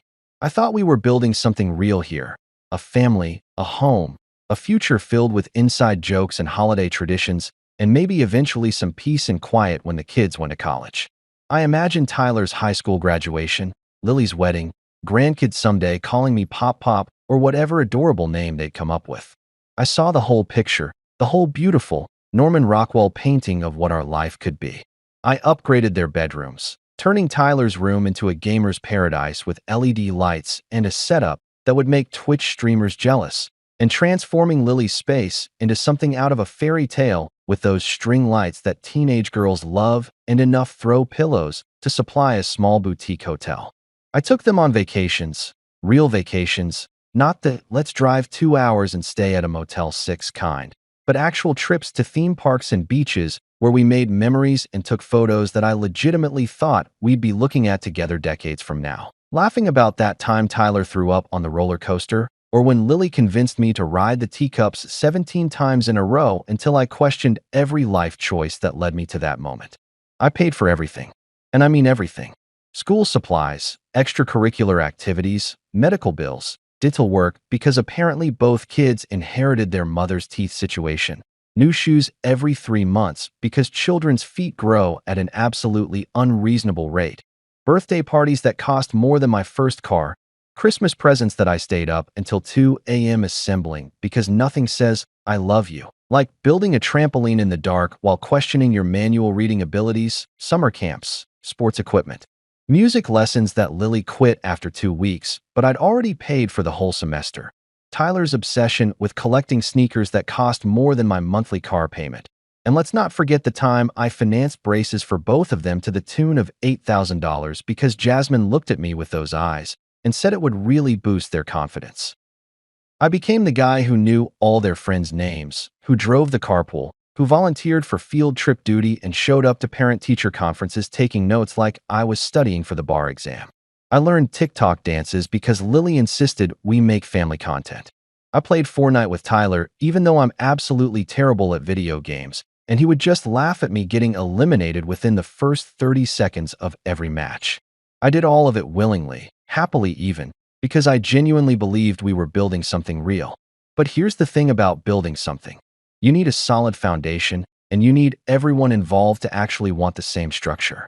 I was over here constructing a family home, while everyone else was apparently just renting temporary space in my wallet and waiting for a better offer to come along. I just didn't know it yet. I was too busy being the responsible one, the reliable one, the one who showed up every single day without fail, to notice that I was the only one actually invested in making this work long term. Turns out, I wasn't building a family. I was just funding someone else's sequel, playing a supporting role in a movie where I was never meant to be the leading man. I was the plot device, the convenient solution to Jasmine's problems, the walking ATM with a heart stupid enough to think that consistency and sacrifice and unconditional love would be enough. I was the guy who thought showing up every day mattered, that action spoke louder than words, that being there through the hard stuff would count for something in the end. And the really pathetic part? I would have kept going. I would have kept playing that role forever if they'd let me, because I actually believed in what we had. I believed in us. I believed that family wasn't about biology or DNA or whose last name was on the birth certificate, but about who showed up, who stayed, who put in the work day after day, even when it was hard and thankless and expensive as hell. But reality, as it tends to do, had other plans. And those plans involved teaching me the most expensive lesson of my life, that sometimes love isn't enough. Good intentions don't pay dividends, and being the good guy doesn't guarantee you a happy ending. Sometimes you're just the fool who paid for everyone else's happiness while your own got itemized, filed away, and eventually foreclosed on. So there I was, living my best life as discount dad, thinking everything was going pretty smoothly. The kids were doing well in school. Jasmine and I had settled into a comfortable routine, and I'd finally figured out how to make Tyler's favorite pasta without setting off the smoke alarm. Life was good. Not perfect, but good enough. And then, like a bad penny or that one friend who only calls when they need money, Ryan decided to make his grand reappearance. Everything was absolutely perfect until Ryan. And I use the term dad so loosely here that it's practically falling off, moved back into town. For context, this man had been living 3 states away for the past 6 years, sending birthday cards maybe 60% of the time, and calling the kids on Christmas if he remembered and wasn't too hungover. His child support payments were about as consistent as my Wi-Fi connection during a thunderstorm, which is to say they showed up when they felt like it and disappeared without warning. But apparently, whatever he was doing in Arizona or Nevada or wherever the hell he was hiding didn't work out. So he packed up his participation trophy of a life and moved back to our city. And let me tell you, the man didn't just move back quietly. Oh no, that would be too subtle for Ryan. He moved back with the energy of a conquering hero returning from war, ready to reclaim his throne and remind everyone that he existed. Suddenly, the guy who thought child support was a type of gym exercise or maybe a new protein shake flavor decided he wanted to reconnect with his babies. His words, not mine. He literally called them his babies in a Facebook post that made me throw up in my mouth a little. Within weeks, and I mean within literal weeks, this man who couldn't be bothered to FaceTime his kids on their actual birthdays for the past several years was suddenly father of the year. He was taking Tyler and Lily to amusement parks every other weekend, buying them overpriced sneakers that they absolutely did not need because I had just bought them sneakers the month before, and bragging about every single outing on Instagram with captions that made me want to throw my phone into traffic. #dadgoals, he'd write under a picture of him and the kids at Six Flags, conveniently forgetting to mention that I was the one who took them to Six Flags 4 times last summer and paid for the fast passes because standing in line for 2 hours to ride a roller coaster for 90 seconds is nobody's idea of a good time. #blessdad, he posted with a selfie of him and Lily getting ice cream, as if he invented the concept of frozen dairy products and father-daughter bonding. #myworld, accompanied a picture of Tyler wearing a jersey that Ryan bought him. Even though I was the one who'd been taking Tyler to soccer practice twice a week for 3 years and standing on the sidelines in the freezing cold yelling encouragement while Ryan was off doing whatever deadbeat dads do when they're not actually parenting. And just like that, without any warning or preparation, my home transformed from a peaceful family environment into a full-blown courtroom. Every single decision I made was suddenly up for debate. Every rule was challenged. Every boundary was questioned. It was like living with 2 tiny lawyers who'd just discovered the concept of precedent and were determined to use it against me. Tyler started questioning literally everything I said. I'd tell him to clean his room, and he'd hit me with, "Ryan says real dads don't make you do chores on weekends." I'd ask him to finish his homework before playing video games, and suddenly I was the villain because Ryan lets me do whatever I want when I'm at his place. Oh, really, Tyler? Ryan lets you do whatever you want. How convenient that Ryan's parenting philosophy kicked in right around the time he didn't have to deal with the consequences of you failing algebra or living in a room that looks like a tornado hit a Foot Locker. I'd set a reasonable curfew, and Tyler would roll his eyes so hard I was worried they'd get stuck that way, and we'd have to explain that to the optometrist. "Ryan says real dads trust their kids," he'd announce, as if Ryan had suddenly become Socrates and was dropping wisdom bombs instead of being a guy who literally forgot Tyler's birthday 2 years in a row. Lily joined the rebellion too, which honestly hurt more because she'd always been my little buddy. We had our thing, Saturday morning pancakes, singing Disney songs in the car, her teaching me the latest TikTok dances that made me look like a dad having a seizure, but she loved it anyway. But suddenly, I wasn't cool anymore. I wasn't fun. I was just the guy with rules and bedtimes and opinions about appropriate screen time. Ryan lets me eat dessert before dinner. Lily announced one night when I told her she needed to finish her vegetables. Ryan says kids should be allowed to make their own choices about food. Oh, perfect. Nutritional advice from a man who once told me his primary food group was whatever's in the gas station hot case. Yeah, I'm definitely taking parenting tips from someone whose idea of meal prep is deciding between a hot dog that's been rolling since Tuesday or pizza that may or may not be actual pizza. Ryan doesn't make me practice piano. She'd whine when I reminded her that we paid good money for those lessons she begged for. Ryan says I should only do things that make me happy. Well, Lily, you know what would make me happy? Not wasting $150 a month on lessons you're not going to practice. But sure, let's consult Ryan's parenting philosophy, which apparently can be summarized as just vibes and no accountability. I almost called Ryan up and asked if he wanted to come do their homework too, since apparently I was just a background extra in my own life, walking around in scenes I thought I was starring in, but really just providing ambient noise and financial support. I wanted to ask him if he'd like to handle the parent-teacher conferences where we discuss Tyler's grades slipping, or maybe he could deal with Lily's drama with her friend group that requires the negotiation skills of a UN diplomat. But no, those responsibilities somehow remained firmly in my court while he got to be the fun guy, the cool dad, the one who showed up with gifts and good times and zero actual parenting. The disrespect wasn't even subtle anymore. It was loud, constant, and growing exponentially. Tyler started responding to my questions with one-word answers delivered in a tone that suggested I was bothering him by existing. Whatever. Fine. Sure. Each word dripping with the kind of contempt usually reserved for people who talk in movie theaters or don't use turn signals. And Lily, sweet Lily who used to run to the door when I got home from work, started calling me Mom's husband instead of Dad. Not even Miles. Just Mom's husband. Like I was some random dude who happened to live in the house and pay all the bills and sacrifice my entire existence for her well-being. But sure, I'm just Mom's husband. That one cut deep, not going to lie. 8 years of braiding her hair, attending every dance recital, building blanket forts, having tea parties with her stuffed animals, and I got demoted to Mom's husband faster than you can say biological father. The worst part? I kept waiting for it to get better, thinking this was just a phase, just the initial excitement of having Ryan back that would wear off once they remembered why he left in the first place. I told myself they'd realize that showing up with presents isn't the same as showing up every day. That fun weekends don't replace consistent presents. That being a real parent means doing the hard stuff, the boring stuff, the stuff that doesn't get Instagram likes. But it didn't get better. It got worse.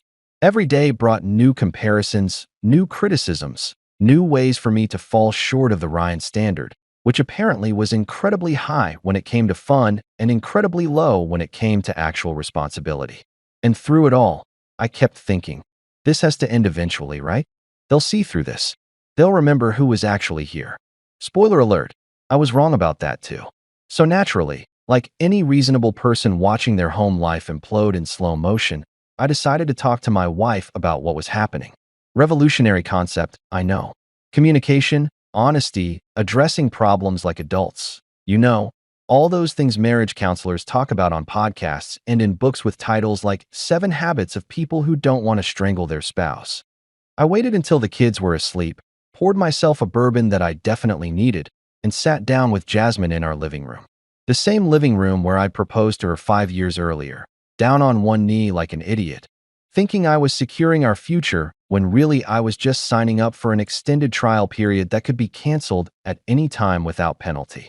Jazz, I said, using the nickname that used to make her smile, but now just made her look tired. We need to talk about what's going on with Tyler and Lily. She looked up from her phone, because of course she was on her phone, and gave me that expression that I'd come to recognize as her.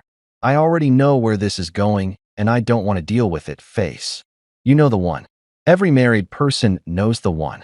What about them? She asked, in a tone that suggested she absolutely knew what about them, but was going to make me say it out loud anyway, because apparently we were doing this the hard way. They're being disrespectful, I said, trying to keep my voice level and not sound like a whiny kid tattling on the playground. Ever since Ryan came back, they've been questioning everything I say, talking back, calling me Mom's husband instead of Dad. Tyler literally told me yesterday that I'm not his real father and I should stop acting like it. I waited for the outrage, the defense of me. How dare they speak to you that way after everything you've done for them, speech that any reasonable partner would deliver. I waited for her to be on my team, to have my back, to remind the kids that I'd been the one showing up every single day while their biological father was off playing hide and seek with his responsibilities. You want to know what I got instead? Jasmine sighed. Not even a big dramatic sigh, just this little exhale of air that somehow conveyed both boredom and annoyance, like I was bothering her with trivial nonsense when she had important things to do, like scroll through Facebook and double-tap photos of her high school friends' mediocre vacations. Miles, she said, and I already hated where this was going based on her tone alone. They're just excited to have their dad back. You need to give it time. Give it time. Give it time. As if time was this magical cure-all that would somehow make her children stop treating me like an ATM with legs and a pulse. As if waiting patiently would suddenly make them realize that the guy who packed their lunches and paid their cell phone bills and taught them how to ride bikes deserved a baseline level of respect. Give it time. I repeated, because surely I'd misheard her. Surely my wife of 5 years, my partner, the woman who'd promised to forsake all others and stand by me through thick and thin, didn't just dismiss my legitimate concerns with the emotional equivalent of a pat on the head and a there. Yes, give it time, she said again, now scrolling through her phone like this conversation was already over. They haven't seen Ryan in years. Of course they're going to be excited. It's natural. You're being too sensitive about this. Too sensitive. I was being too sensitive about being disrespected in my own home by children I'd raised as my own, while their absentee father swooped in like some kind of Disney dad superhero. Right. Totally reasonable assessment of the situation, Jasmine. Very helpful. I'm not being sensitive, I said, feeling my blood pressure rise to levels my doctor would definitely not approve of. I'm being realistic. They're walking all over me, comparing me to Ryan like he's some kind of parenting saint when the man couldn't even remember to send Christmas presents for 3 years straight. She finally looked up from her phone, and for a second I thought maybe, just maybe, she was actually going to engage with what I was saying. Ryan's trying, she said softly. He's really making an effort to be in their lives now. We should encourage that, not make it harder. We should encourage that. We. As if we were a team working toward the same goal, when really I was the only one fighting to maintain any kind of structure or boundaries while she played Switzerland, neutral and useless. I'm not trying to make it harder, I said, struggling to keep my voice down because the last thing I needed was the kids waking up and hearing this conversation. I'm trying to make sure they don't turn into entitled brats who think respect is optional and rules don't apply to them because Daddy Dearest shows up twice a month with gifts and zero follow-through. Jasmine set her phone down, which I initially took as a good sign until I realized she was doing it, so she could use both hands to massage her temples, like I was giving her a migraine just by existing and having feelings. You're being dramatic, she said, and those 3 words right there should have been my wake-up call. It should have been the moment I realized that this woman did not have my back, would never have my back, and was perfectly comfortable watching me get steamrolled as long as it kept her life convenient and conflict-free. But I was still trying, still hoping that maybe if I just explained it better, said it differently, made her understand the depth of what was happening, she'd snap out of whatever denial she was living in and actually support me. I'm not being dramatic, I said. Last week, Tyler told me to shut up when I asked him to turn down his music. Lily rolled her eyes at me when I reminded her to brush her teeth. They don't listen to anything I say anymore, and when I try to discipline them, they throw Ryan in my face like he's the authority on parenting when he literally abandoned them for 6 years. Jasmine stood up, and I thought maybe we were finally getting somewhere, that she was going to go talk to the kids, set them straight, remind them that I deserved respect. Instead, she grabbed her phone and headed toward the stairs. Where are you going? I asked. To bed, she said. I'm tired, Miles. This conversation is exhausting. You're making a mountain out of a molehill. The kids are fine. Ryan's fine. Everything is fine. You just need to relax and let things settle naturally. Sure, I thought, watching her walk away from yet another problem she didn't want to deal with. And maybe one day raccoons will start doing their own laundry, organize themselves into a functional government, and solve world hunger while they're at it. Both scenarios seemed equally likely at that point. I sat there in the living room for another hour, drinking my bourbon and replaying the conversation in my head, wondering when exactly I'd become so disposable. When had I gone from partner to problem? From husband to hindrance? From the guy she couldn't live without to the guy she couldn't be bothered to defend? The disrespect from the kids escalated faster than gas prices during a Middle East conflict, and Jasmine's response remained consistently, infuriatingly neutral. Tyler would roll his eyes when I told him to study, and she'd say nothing. Lily would talk back when I asked her to clean her room, and Jasmine would pretend she didn't hear it. I'd try to enforce a consequence, and she'd quietly undermine me later, telling the kids I was just stressed, or being too strict, or my personal favorite, going through something. Yeah, I was going through something, all right. I was going through the painful realization that my wife wasn't neutral at all. She'd chosen a side, and it wasn't mine. She was perfectly comfortable watching me bleed quietly in the corner, as long as it meant she didn't have to deal with conflict or uncomfortable conversations or the possibility that her precious children and their biological father might actually be in the wrong. I began to understand something that should have been obvious from the start. Jasmine wasn't a diplomat trying to keep the peace. She was a spectator who'd bought front-row tickets to watch me get destroyed and was enjoying the show while pretending to care about the outcome. She'd say things like, "I understand you're frustrated," while doing absolutely nothing to address the source of that frustration. She'd nod sympathetically while I explained how hurt I was, then turn around and let the same behavior continue without consequence. It was like being married to a very polite witness to your own murder. She'd probably give a great testimony at the trial about how she saw the whole thing, but didn't think it was her place to intervene. "He seemed upset," she'd say, "but I thought he was being too sensitive, so I just let it happen." And the worst part? I kept trying, kept talking to her, kept hoping she'd wake up and realize what was happening, kept thinking that surely at some point she'd choose me, defend me, stand up for me. But that point never came. Every conversation ended the same way, with her dismissing my concerns, minimizing my feelings, and walking away like I was the problem for daring to expect basic respect in my own home. I should have seen it coming, should have recognized the signs. But love makes you stupid, and hope makes you blind. And I was both stupid and blind, walking around my own house like a ghost that everyone could see but nobody acknowledged. The final straw didn't arrive with dramatic music or a lightning bolt from the sky. It didn't come with warning signs or omens or any of that poetic justice stuff you see in movies. No, the final straw arrived on a completely ordinary Tuesday night, right after I'd finished making dinner for everyone, because apparently I was still the designated chef despite being demoted to mom's husband in every other capacity. I'd made spaghetti and meatballs, which used to be Tyler's favorite before Ryan came back, and suddenly everything I did was trash compared to the golden memories of Dad's microwaved Hot Pockets. I'd set the table, poured drinks, even remembered to get the Parmesan cheese that Lily liked sprinkled on top in amounts that would make an Italian grandmother weep. I was halfway through my first bite when Jasmine cleared her throat in that way that means something's about to happen and you're not going to like it. "Miles," she said, and I already knew I was screwed based on the formal tone. "The kids and I need to talk to you about something." I put down my fork, looked around the table, and noticed that all three of them were staring at me with expressions ranging from uncomfortable to hostile. Tyler looked like he was gearing up for battle.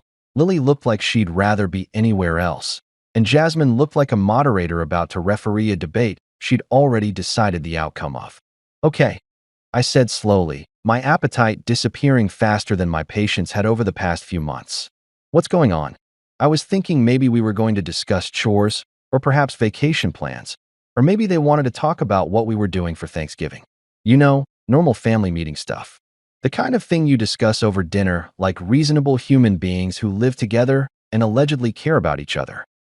Instead, Tyler cleared his throat like a miniature lawyer preparing his opening statement, sat up straighter in his chair, and looked me dead in the eye with a level of confidence that I'd apparently funded through 8 years of self-esteem building exercises and participation trophies. "We've been talking with our real dad," he said, and the emphasis on real was about as subtle as a brick through a window. "And we think you owe him an apology for overstepping." I'm pretty sure my brain short-circuited for a solid 10 seconds. I just sat there, fork in hand, mouth probably hanging open like some kind of shocked cartoon character, trying to process what I'd just heard. Surely I'd misunderstood. Surely this 13-year-old kid who I'd raised since he was 11, who I'd taught to shave last year, who I'd stayed up with all night when he had the flu, who I'd driven to soccer practice twice a week for 3 years, did not just tell me I owed his deadbeat father an apology. "I'm sorry," I finally said. "What?" "You heard him," Jasmine interjected, because apparently she was part of this ambush. Of course she was. The kids have some valid concerns, and I think we should hear them out. Oh, we should hear them out. How progressive. How open-minded. Let's hear out the children who've been living in my house, eating my food, enjoying the lifestyle my income provides, about how I've apparently wronged their father by having the audacity to be present in their lives. Overstepping, I repeated, because the word was so absurd I needed to say it out loud again to confirm it was real. What exactly did I step on? His ego? His non-existent parenting responsibilities? The child support payments he forgot to send for 6 months straight last year? Tyler's face flushed, but he pushed forward like he'd rehearsed this, which he probably had. "You tried to replace him," he said, his voice cracking slightly, but maintaining that teenage righteousness that makes you want to send kids to military school. "You made us call you dad when he's our real father. You acted like you had the right to tell us what to do when you're not even related to us. Not even related to us. 8 years. 8 years of being related to them in every way that actually mattered, and I was not even related to them. I wondered if I was still not related when I was paying for Tyler's school field trips or buying Lily's dance costumes or sitting in emergency rooms with them when they were sick. Pretty sure the hospital forms didn't have a checkbox for not even related to us, but paying the bills anyway." Lily chimed in then, and this one hurt worse because she was reading from what was clearly a script someone had helped her write.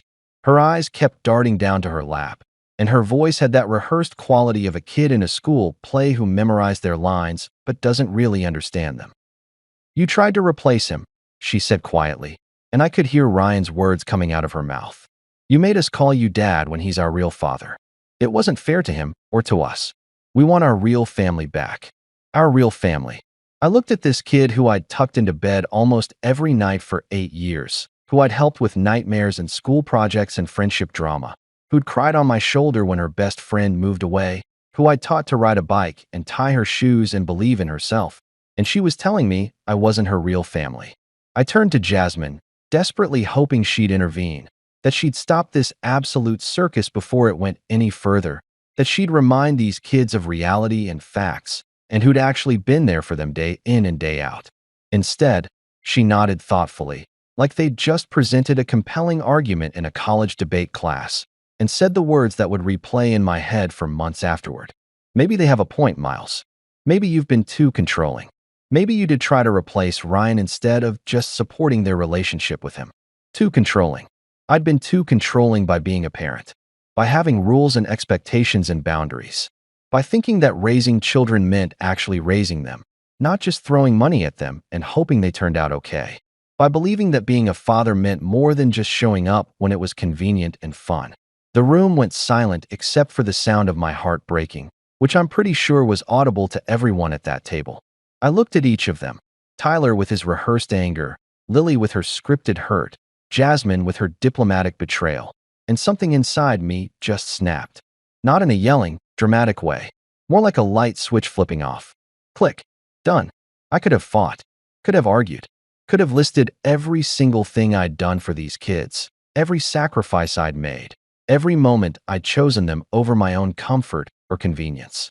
I could have reminded them about the time I worked double shifts for 3 months to pay for Tyler's basketball camp, or how I learned to braid hair from YouTube videos so Lily wouldn't go to school looking like she'd stuck her finger in an electrical socket, or the countless nights I stayed up helping with homework while Ryan was posting selfies from bars 3 states away.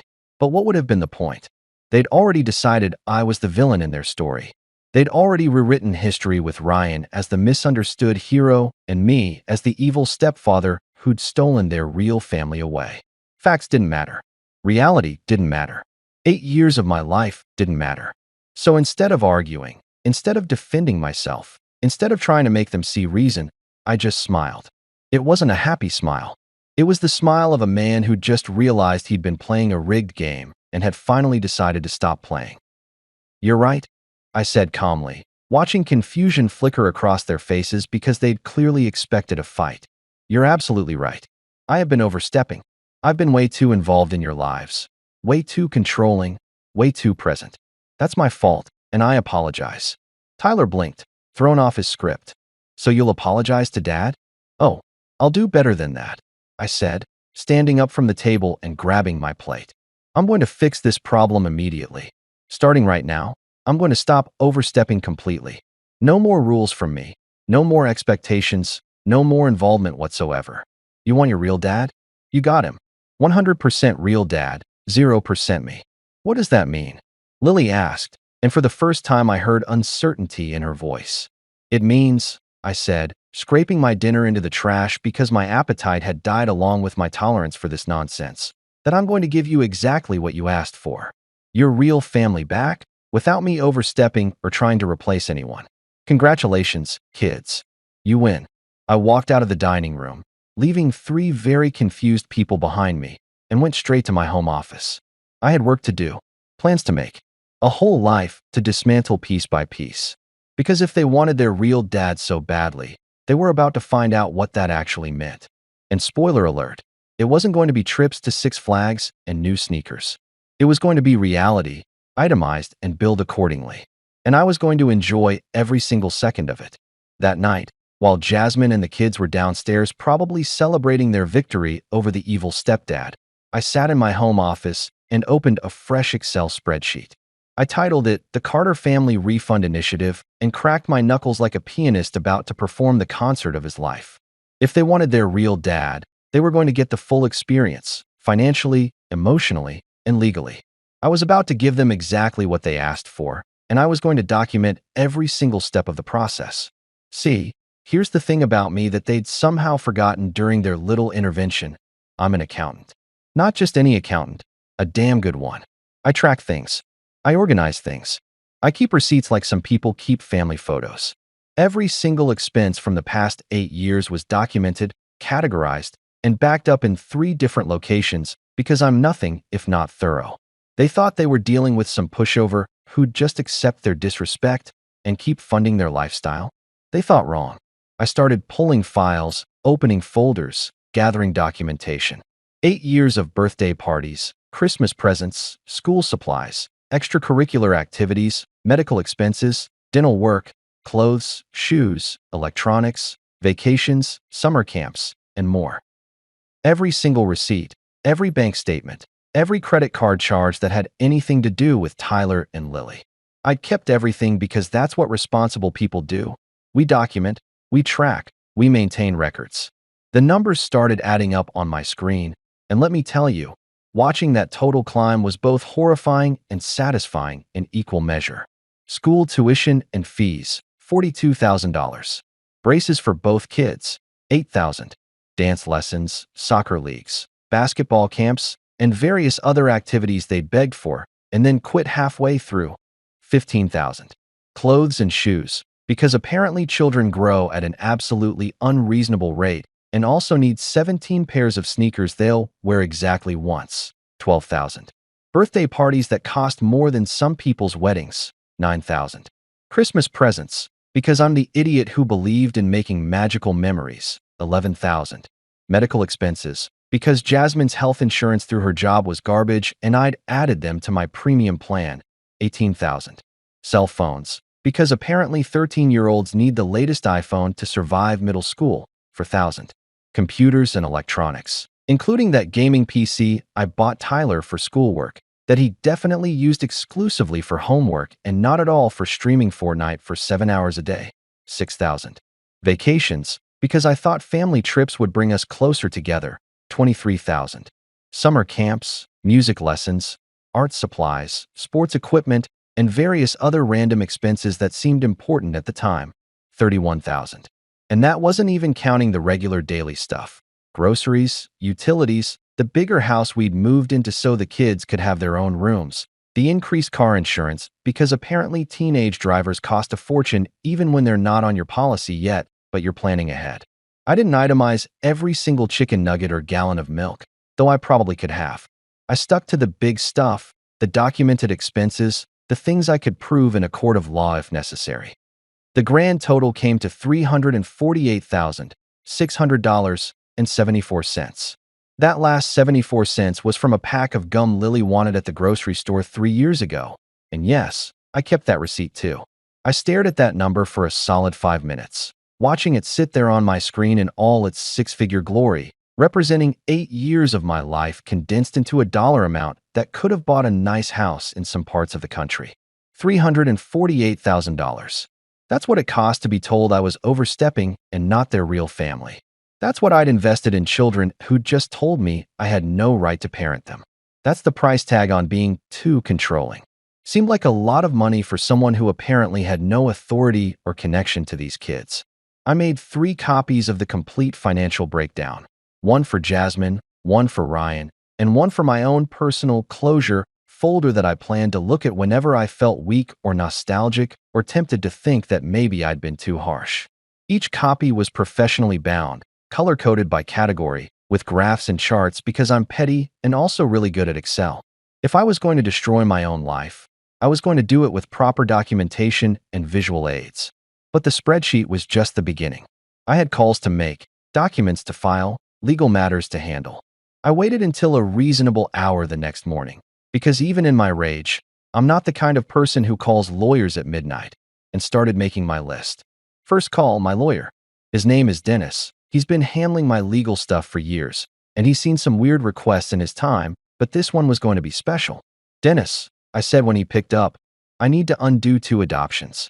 Think of it as an emotional unsubscribe. How fast can we make that happen? There was a long pause on the other end of the line. Miles, are you okay? Do you want to talk about this? I'm fantastic, I said, and I meant it. For the first time in months, I felt clear-headed and purposeful. I've never been more sure of anything in my life. The kids want their real dad. Their real dad wants to be involved, and I'm removing myself from the equation. What do I need to do? Dennis walked me through the process, warned me about the implications, asked me repeatedly if I was sure, and eventually agreed to file the paperwork. The adoptions I'd finalized 3 years ago, thinking I was cementing our family bond, could be dissolved. It would take some time, some court appearances, some signatures, but it could be done. Tyler and Lily would legally no longer be my children. They'd get exactly what they asked for. Next call, the school district. I asked to speak to the registrar and got transferred approximately 47 times before reaching someone who could actually help me. Hi. Yes, I need to be removed from all emergency contact lists for Tyler and Lily Carter, I said pleasantly. I'm no longer going to be involved in their education or care. Their biological father, Ryan, will be taking over all parental responsibilities. His information is... I rattled off Ryan's phone number, which I'd memorized specifically for this purpose. Sir, we need both parents' signatures to make changes like this, the administrator said. You'll have them by the end of the week, I assured her. But just so we're clear, if anyone breaks an arm, loses their inhaler, or has any kind of emergency, call Ryan. I'm retired from the parenting business. The confusion in her voice was palpable, but she agreed to process the forms once they were properly signed. One more item checked off my list. Insurance company, gone. I called my provider and had Tyler and Lily removed from my health insurance policy effective immediately. They could go on Jasmine's garbage plan, or Ryan could figure it out. Either way, not my problem anymore. College funds, closed. I'd started 529 plans for both kids years ago, contributing monthly like a responsible parent planning for their future. I liquidated both accounts, paid the penalties, and transferred the remaining money back into my personal savings. If they wanted to go to college, their real dad could figure out how to pay for it. Allowance, revoked. The monthly payments I'd been giving both kids for completing their chores they'd recently decided they didn't need to do because real dads don't make you work, stopped immediately. The automated transfers I'd set up were canceled. They wanted to be treated like Ryan's kids? Great. Ryan could teach them about financial responsibility, or more likely, the lack thereof. Cell phone plan, disconnected. Well, not entirely disconnected because I'm not a monster, and also I'm pretty sure that's illegal or something. But I downgraded them from the unlimited premium plan to the absolute bare minimum. No more data, no more hotspot, no more international calling that Tyler used exactly once to prank call someone in Canada. Basic calling and texting only. Welcome to 2008, kids. Even their Netflix profiles got deleted. This one was pure spite, and I'm not ashamed to admit it. All their carefully curated watch lists, their continue watching cues, their algorithmically perfected recommendations, gone. If they wanted to watch TV, they could do it on Ryan's account.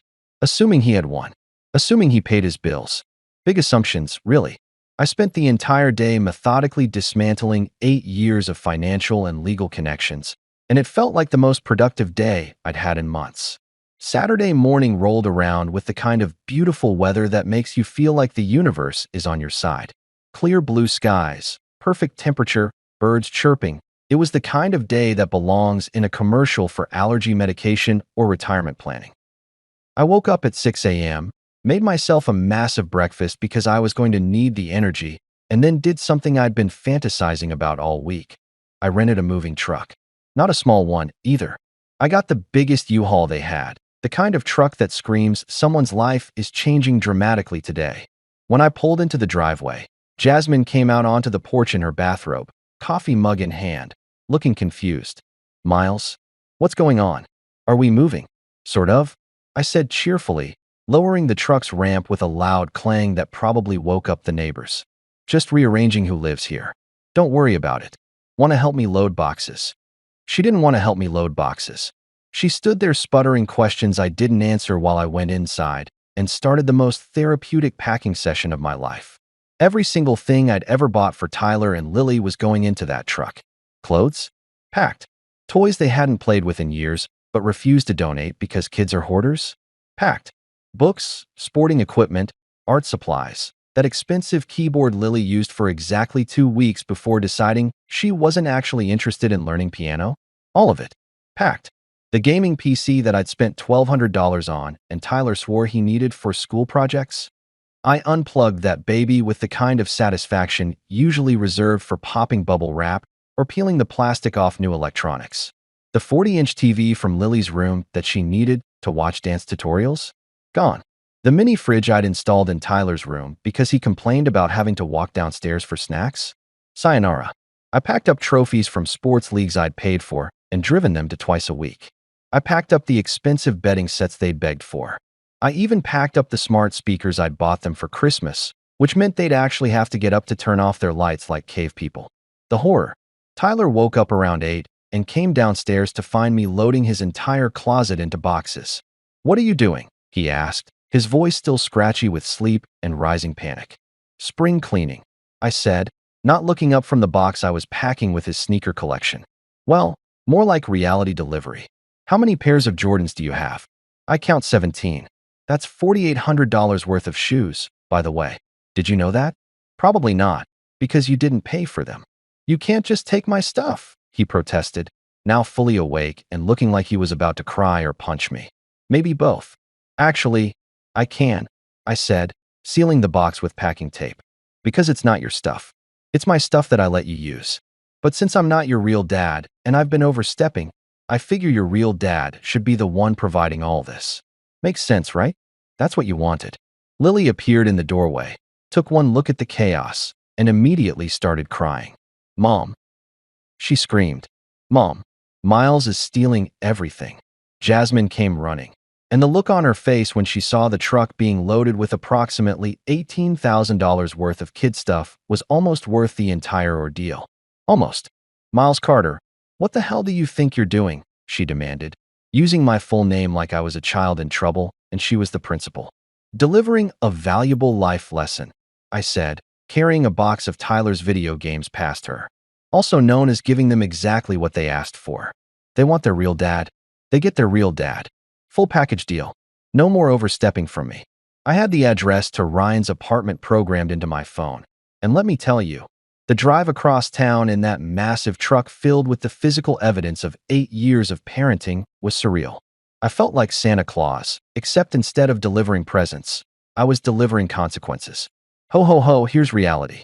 Ryan's place was in one of those apartment complexes that tries really hard to look upscale, but basically just slapped some fake shutters on builder-grade construction and called it luxury living. I pulled the truck into a visitor parking spot, walked up to Unit 237, and knocked on the door with the confidence of a man who had absolutely nothing left to lose. Ryan answered in pajama pants and a stained t-shirt, holding a bowl of cereal that looked like it might be his breakfast or possibly his lunch. It was hard to tell with Ryan. His hair was sticking up in 17 different directions, and he had that confused look of someone who'd just been woken up even though it was almost 10 in the morning. Miles, what's going on?" he asked, blinking in the sunlight like a vampire. "Congratulations," I said with the kind of enthusiasm usually reserved for game show hosts announcing grand prize winners. "You've just been promoted to full-time dad. Here's your financial orientation packet." I handed him the beautifully bound folder containing 8 years of itemized expenses, complete with color-coded charts and a table of contents because even in my pettiness, I maintain professional standards.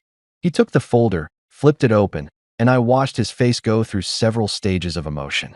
Confusion, disbelief, dawning horror, and finally something that looked like he might throw up the cereal he'd been eating. His eyes got wider with each page he turned. "Wait, this, 300,000. This can't be legal," he stammered, looking up at me like I was speaking a foreign language. "Oh, it's very legal," I assured him. "That's a complete accounting of every expense I've incurred raising your children for the past 8 years. School, medical, extracurricular, basic necessities, special occasions, and general maintenance of 2 human beings. I'm not asking you to pay me back, though legally I probably could. I'm just providing transparency. Also, the kids move in today. You're welcome." The cereal bowl nearly slipped from his hands. "Move in? What do you mean move in?" "I mean they're coming to live with you," I said slowly, like I was explaining quantum physics to a golden retriever. "You know, living? Residing? Taking up space in your home on a permanent basis? They want their real dad. You want to be in their lives. I'm removing myself from the equation. It's perfect. Everybody wins. I can't. I live in a 1-bedroom apartment," he said, gesturing behind him at what I could see was indeed a very small living space that looked like it had been decorated by someone who gave up on adulthood. "Perfect," I said cheerfully. "Cozy bonding time. Nothing says real family like shared air conditioning and fighting over bathroom time. Plus, it'll be a great opportunity for you to really get to know your kids. You'll be together constantly. No escape. Quality time 24/7. Miles, be reasonable." "I am being reasonable," I interrupted. "I'm being incredibly reasonable. You wanted to be their dad. They wanted their real dad. I'm making everyone's dreams come true. The truck's full of their stuff. You've got about 2 hours to figure out where it's all going to go before I start unloading. I'd recommend Tetris skills and maybe some bunk beds. Also, Tyler eats approximately 4,000 calories a day, and Lily's a vegetarian this week. Good luck with that." I walked back to the truck, leaving Ryan standing in his doorway looking like someone had just explained to him that he'd won the lottery, but the prize was responsibility, and it was non-refundable. I could see him flipping through the financial packet, his face getting paler with each page. The best part was watching him try to do math in his head, trying to figure out what full-time parenting was going to cost him, realizing that Instagram photos and weekend trips to the amusement park were the easy part. The hard part was the daily grind, the constant expenses, the never-ending needs of 2 teenagers who'd been raised with a certain standard of living that he definitely couldn't afford on his bartender salary. I gave him a friendly wave and started unloading boxes. I went home after the delivery feeling lighter than I had in months, made myself a stack of pancakes because emotional breakthroughs deserve carbs, and waited for the inevitable explosion. It came around noon when my phone started blowing up with texts, calls, and what I can only assume were voicemails full of hysteria that I didn't bother listening to. I was too busy making more pancakes and enjoying the quiet. By 1 p.m., a car pulled into the driveway. Jasmine's sister had driven them back, and the scene that unfolded was something out of a dramatic reality show. Tyler and Lily stumbled out of the car looking shell-shocked, like refugees from a war zone, which I guess in a way they were. The war zone being Ryan's 1-bedroom apartment where he'd tried to explain that no, he couldn't afford to order pizza, and yes, they'd have to share a bathroom with him and his questionable hygiene habits. The U-Haul was loaded up in the driveway, packed with everything they owned, and Jasmine came storming in like a tornado made of anger and designer athleisure wear. Her face was red, her hair was a mess, and she was holding her phone like she was about to throw it at my head. "Miles Carter, this has gone too far," she screamed, and I calmly flipped another pancake, because the show must go on and breakfast doesn't make itself. "Has it though?" I asked, not looking up from the griddle. Seems to me it's gone exactly far enough.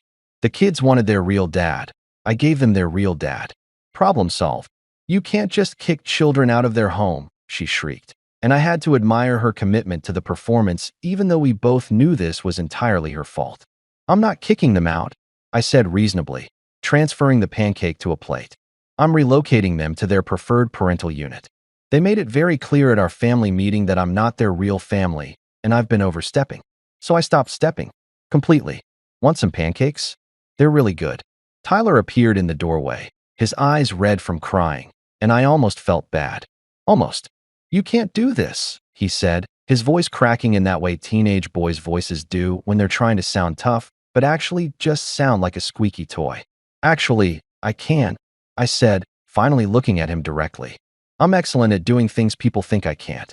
8 years of raising you should have proven that, but apparently we need a more hands-on demonstration. How was Ryan's place? Cozy. There's no room for us. Lily wailed from behind her brother, tears streaming down her face. He doesn't even have beds.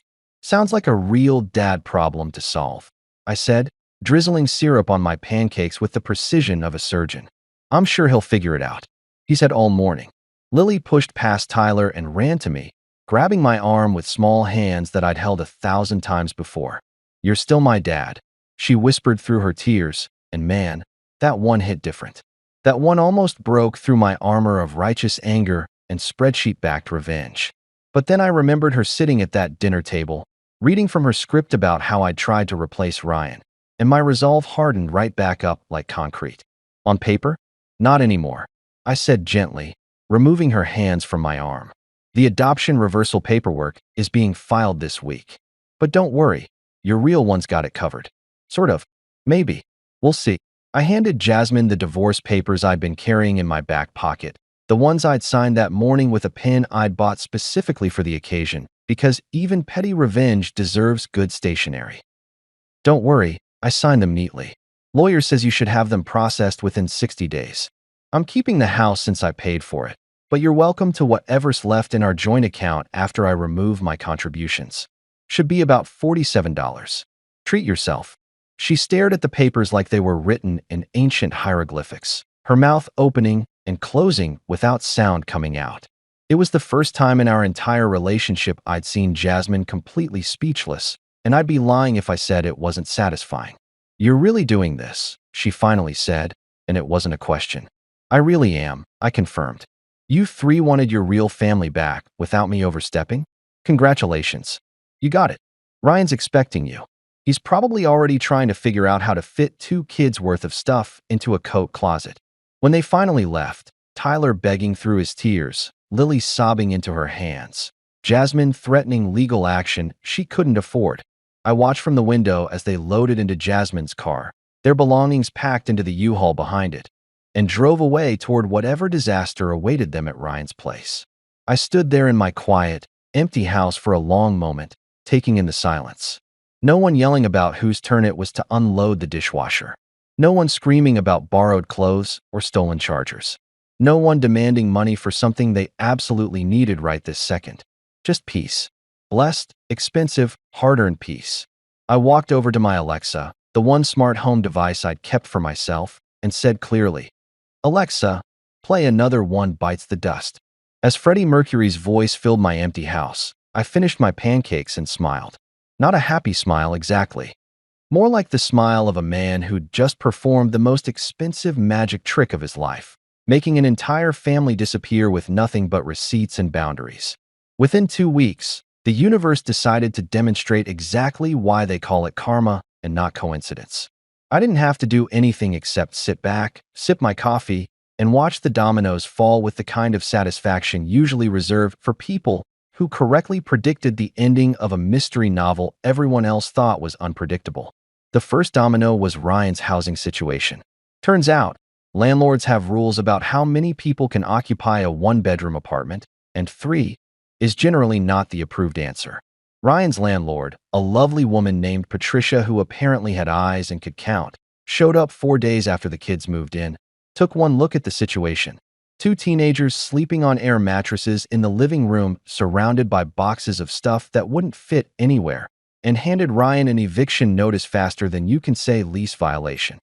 Ryan called me, naturally, because apparently I was still the go-to problem solver even though I'd explicitly resigned from that position. I let it go to voicemail. Then I listened to the voicemail on speaker while eating Chinese takeout.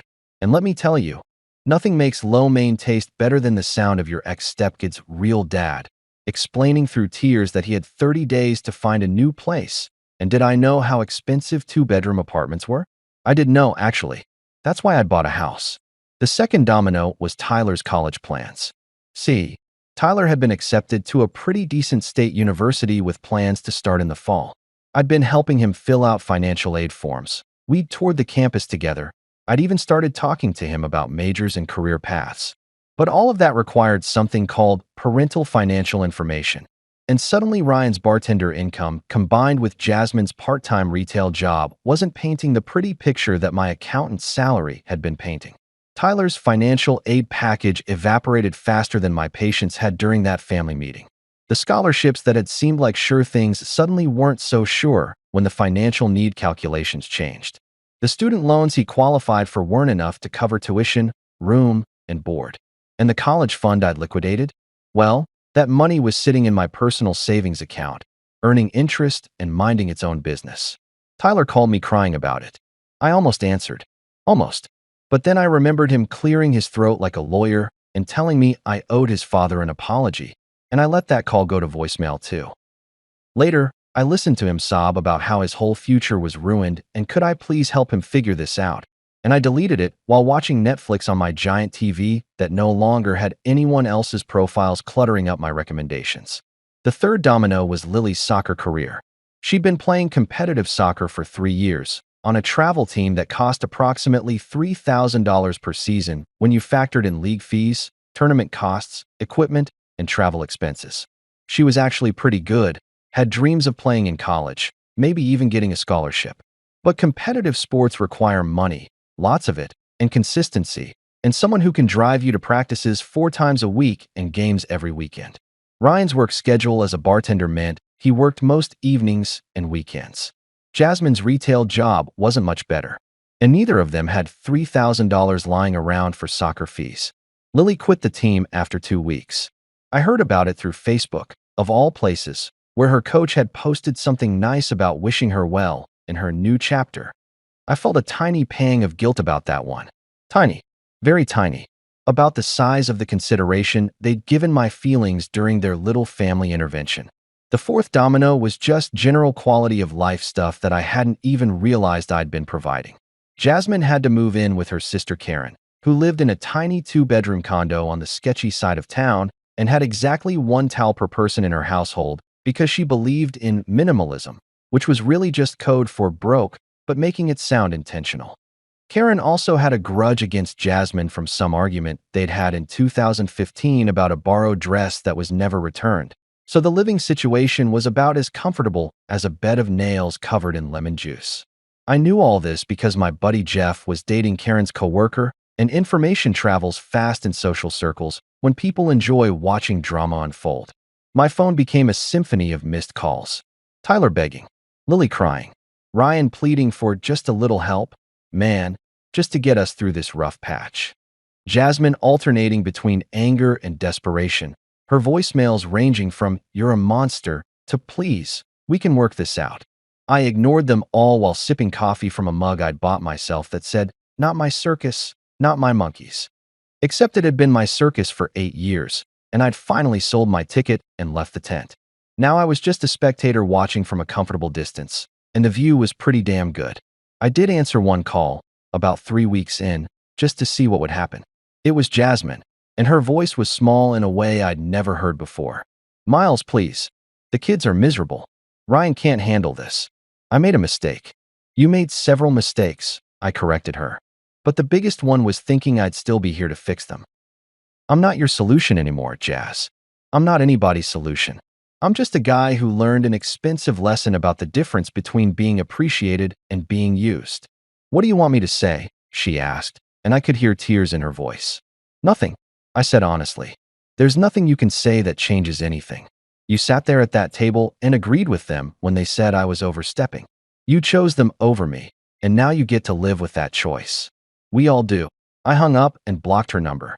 Then I ordered pizza, the expensive kind with the fancy toppings, because I could afford it now that I wasn't feeding 4 people and funding someone else's dream of having their cake and eating it too. 6 months later, I was living my best life. I'd redecorated the house, finally got that home theater system I'd been eyeing for years, and discovered that cooking for one is actually kind of zen when you're not constantly being interrupted by someone asking where their other shoe is or complaining that dinner doesn't look like the picture on Pinterest. I was in the middle of watching a documentary about deep-sea creatures, in peace, without anyone talking over it, when my phone buzzed with a text from an unknown number. I almost deleted it without reading, because at this point I'd blocked so many variations of my former family's numbers that unknown contacts were usually either spam or someone trying to sneak past my defenses to beg for money. But something made me open it, and I'm still not sure if I'm glad I did. Dad? It started, and I immediately knew it was Tyler because he was the only one who'd ever called me that without being prompted or bribed. I understand now. Ryan isn't a real father. You were. I'm sorry. I sat there staring at those words for a solid 5 minutes, reading them over and over, watching the letters blur slightly, because apparently my eyes were leaking and I didn't remember authorizing that. The text continued. He bailed again last week. Just left. Said he couldn't handle the responsibility. We're back with Mom at Aunt Karen's, and it's awful. I miss you. I miss our house. I miss when things were normal. I know I screwed up. I know what I said at that dinner was horrible. I was stupid and I let him get in my head, and I'm so sorry. Please call me. Please. I just want to talk. It was followed by another text. I looked at the financial breakdown you gave Ryan. I never knew you spent that much on us. I never thought about it. I just thought that's what dads did, but now I see that's what you did. Ryan never did any of it. He still hasn't. I get it now. You were the real dad the whole time, and I threw it away because I was an idiot kid who thought fun weekends meant more than everything else. I'm sorry doesn't even begin to cover it, but I'm sorry anyway. Then another. Lily wants to apologize too, but she's too scared to text you. She cries about you a lot. She keeps her old dance photos up, the ones where you're in the audience making those goofy faces to make her laugh before she went on stage. She misses you. We both do. Mom does too, even though she won't admit it. Please, Dad, can we talk? I read through all 3 texts twice, then a third time, and felt something crack in my chest. Not break. It had already broken months ago at that dinner table. This was different. This was the sound of scar tissue being tested, stretched, pulled up by emotions I'd worked very hard to bury under layers of righteous anger and financial documentation. Part of me wanted to call him immediately, wanted to hear his voice, ask him how he was doing, tell him I forgave him and we could work through this. That part of me remembered teaching him to tie his tie for his first school dance, remembered staying up until 2 in the morning helping him finish a history project he'd procrastinated on, remembered the way his whole face lit up when I showed up to his basketball games, even though he spent most of the time on the bench. But there was another part of me, a harder part that had been forged in the fires of that family meeting and tempered by 6 months of peace and quiet, that remembered something else. That remembered the look on his face when he'd called Ryan his real dad. That remembered how easily he'd dismissed 8 years of my life with a prepared speech about overstepping. That remembered that apologies are nice, but they don't pay refunds on wasted years. I thought about what responding would mean. It would mean opening that door again, letting them back into my life, probably helping them out of whatever mess they'd gotten into because that's what I did. I fixed things, I solved problems. I was the reliable one who showed up. And if I'm being honest with myself, which I was trying to be these days, I knew exactly what would happen.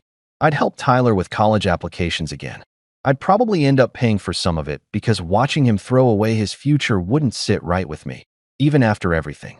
Lily would start asking about dance lessons again, and I'd cave because I'm weak when it comes to her tears. Jasmine would slowly work her way back into my good graces, promising things would be different this time. And I want to believe her because 8 years of history doesn't just disappear even when you really want it to. And then what? We'd do this whole dance again until the next time someone decided I wasn't good enough or was overstepping or didn't measure up to whatever fantasy they'd constructed. I'd go back to being the emotional support accountant, the backup dad, the guy who was good enough when nobody better was available. I looked at my living room, My peaceful, quiet, drama-free living room with my stuff arranged exactly how I wanted it, and nobody's backpack creating a tripping hazard in the hallway. I looked at my coffee table without ring stains from people putting drinks down without coasters. I looked at my TV remote that was actually in the place I'd left it instead of mysteriously vanishing into the black hole that exists in every house with teenagers. I thought about my bank account, which had been steadily growing now that I wasn't funding 3 other people's lives. I thought about my weekends, which I could spend doing whatever I wanted without coordinating schedules or attending events I didn't care about. I thought about my stress levels, which had dropped so dramatically that my doctor had actually commented on my blood pressure improvement at my last checkup. And then I thought about Tyler's text, sitting there unanswered, probably with him staring at his phone waiting for those 3 dots to appear that would indicate I was typing a response.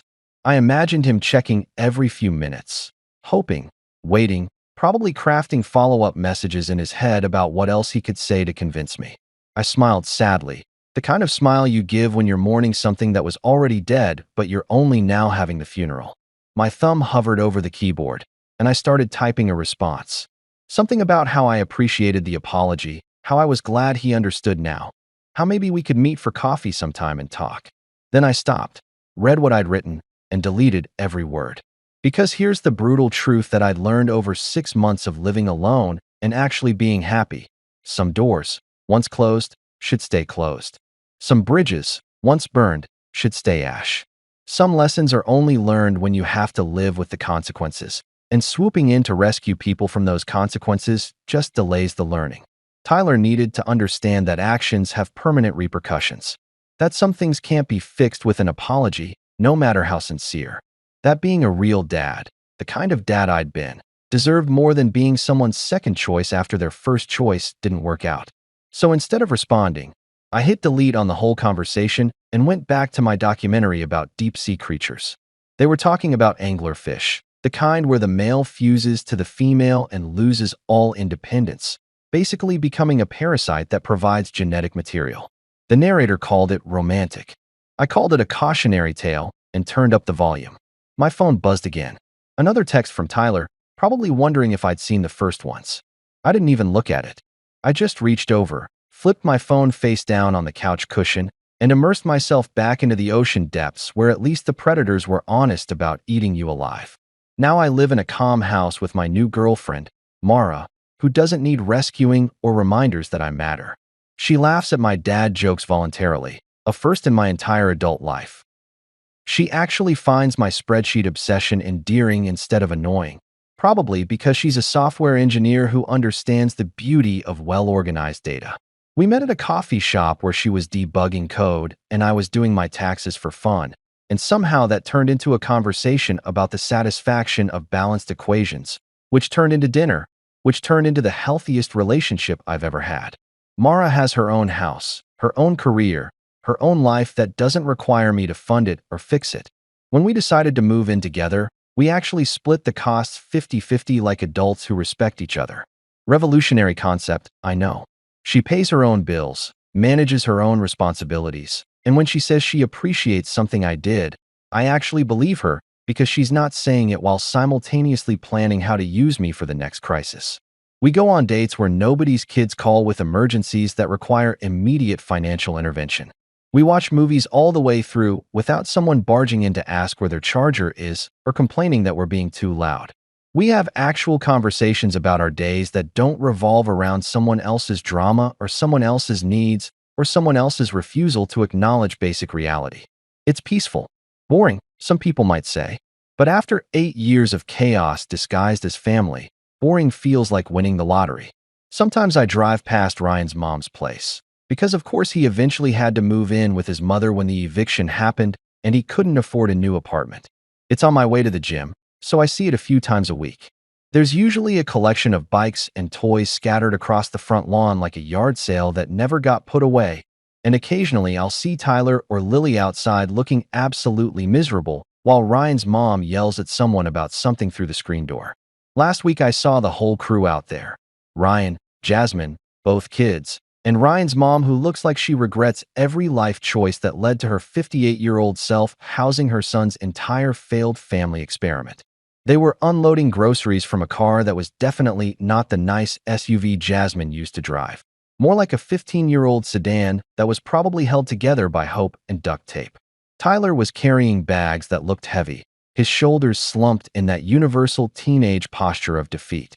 Lily was sitting on the porch steps scrolling through her phone.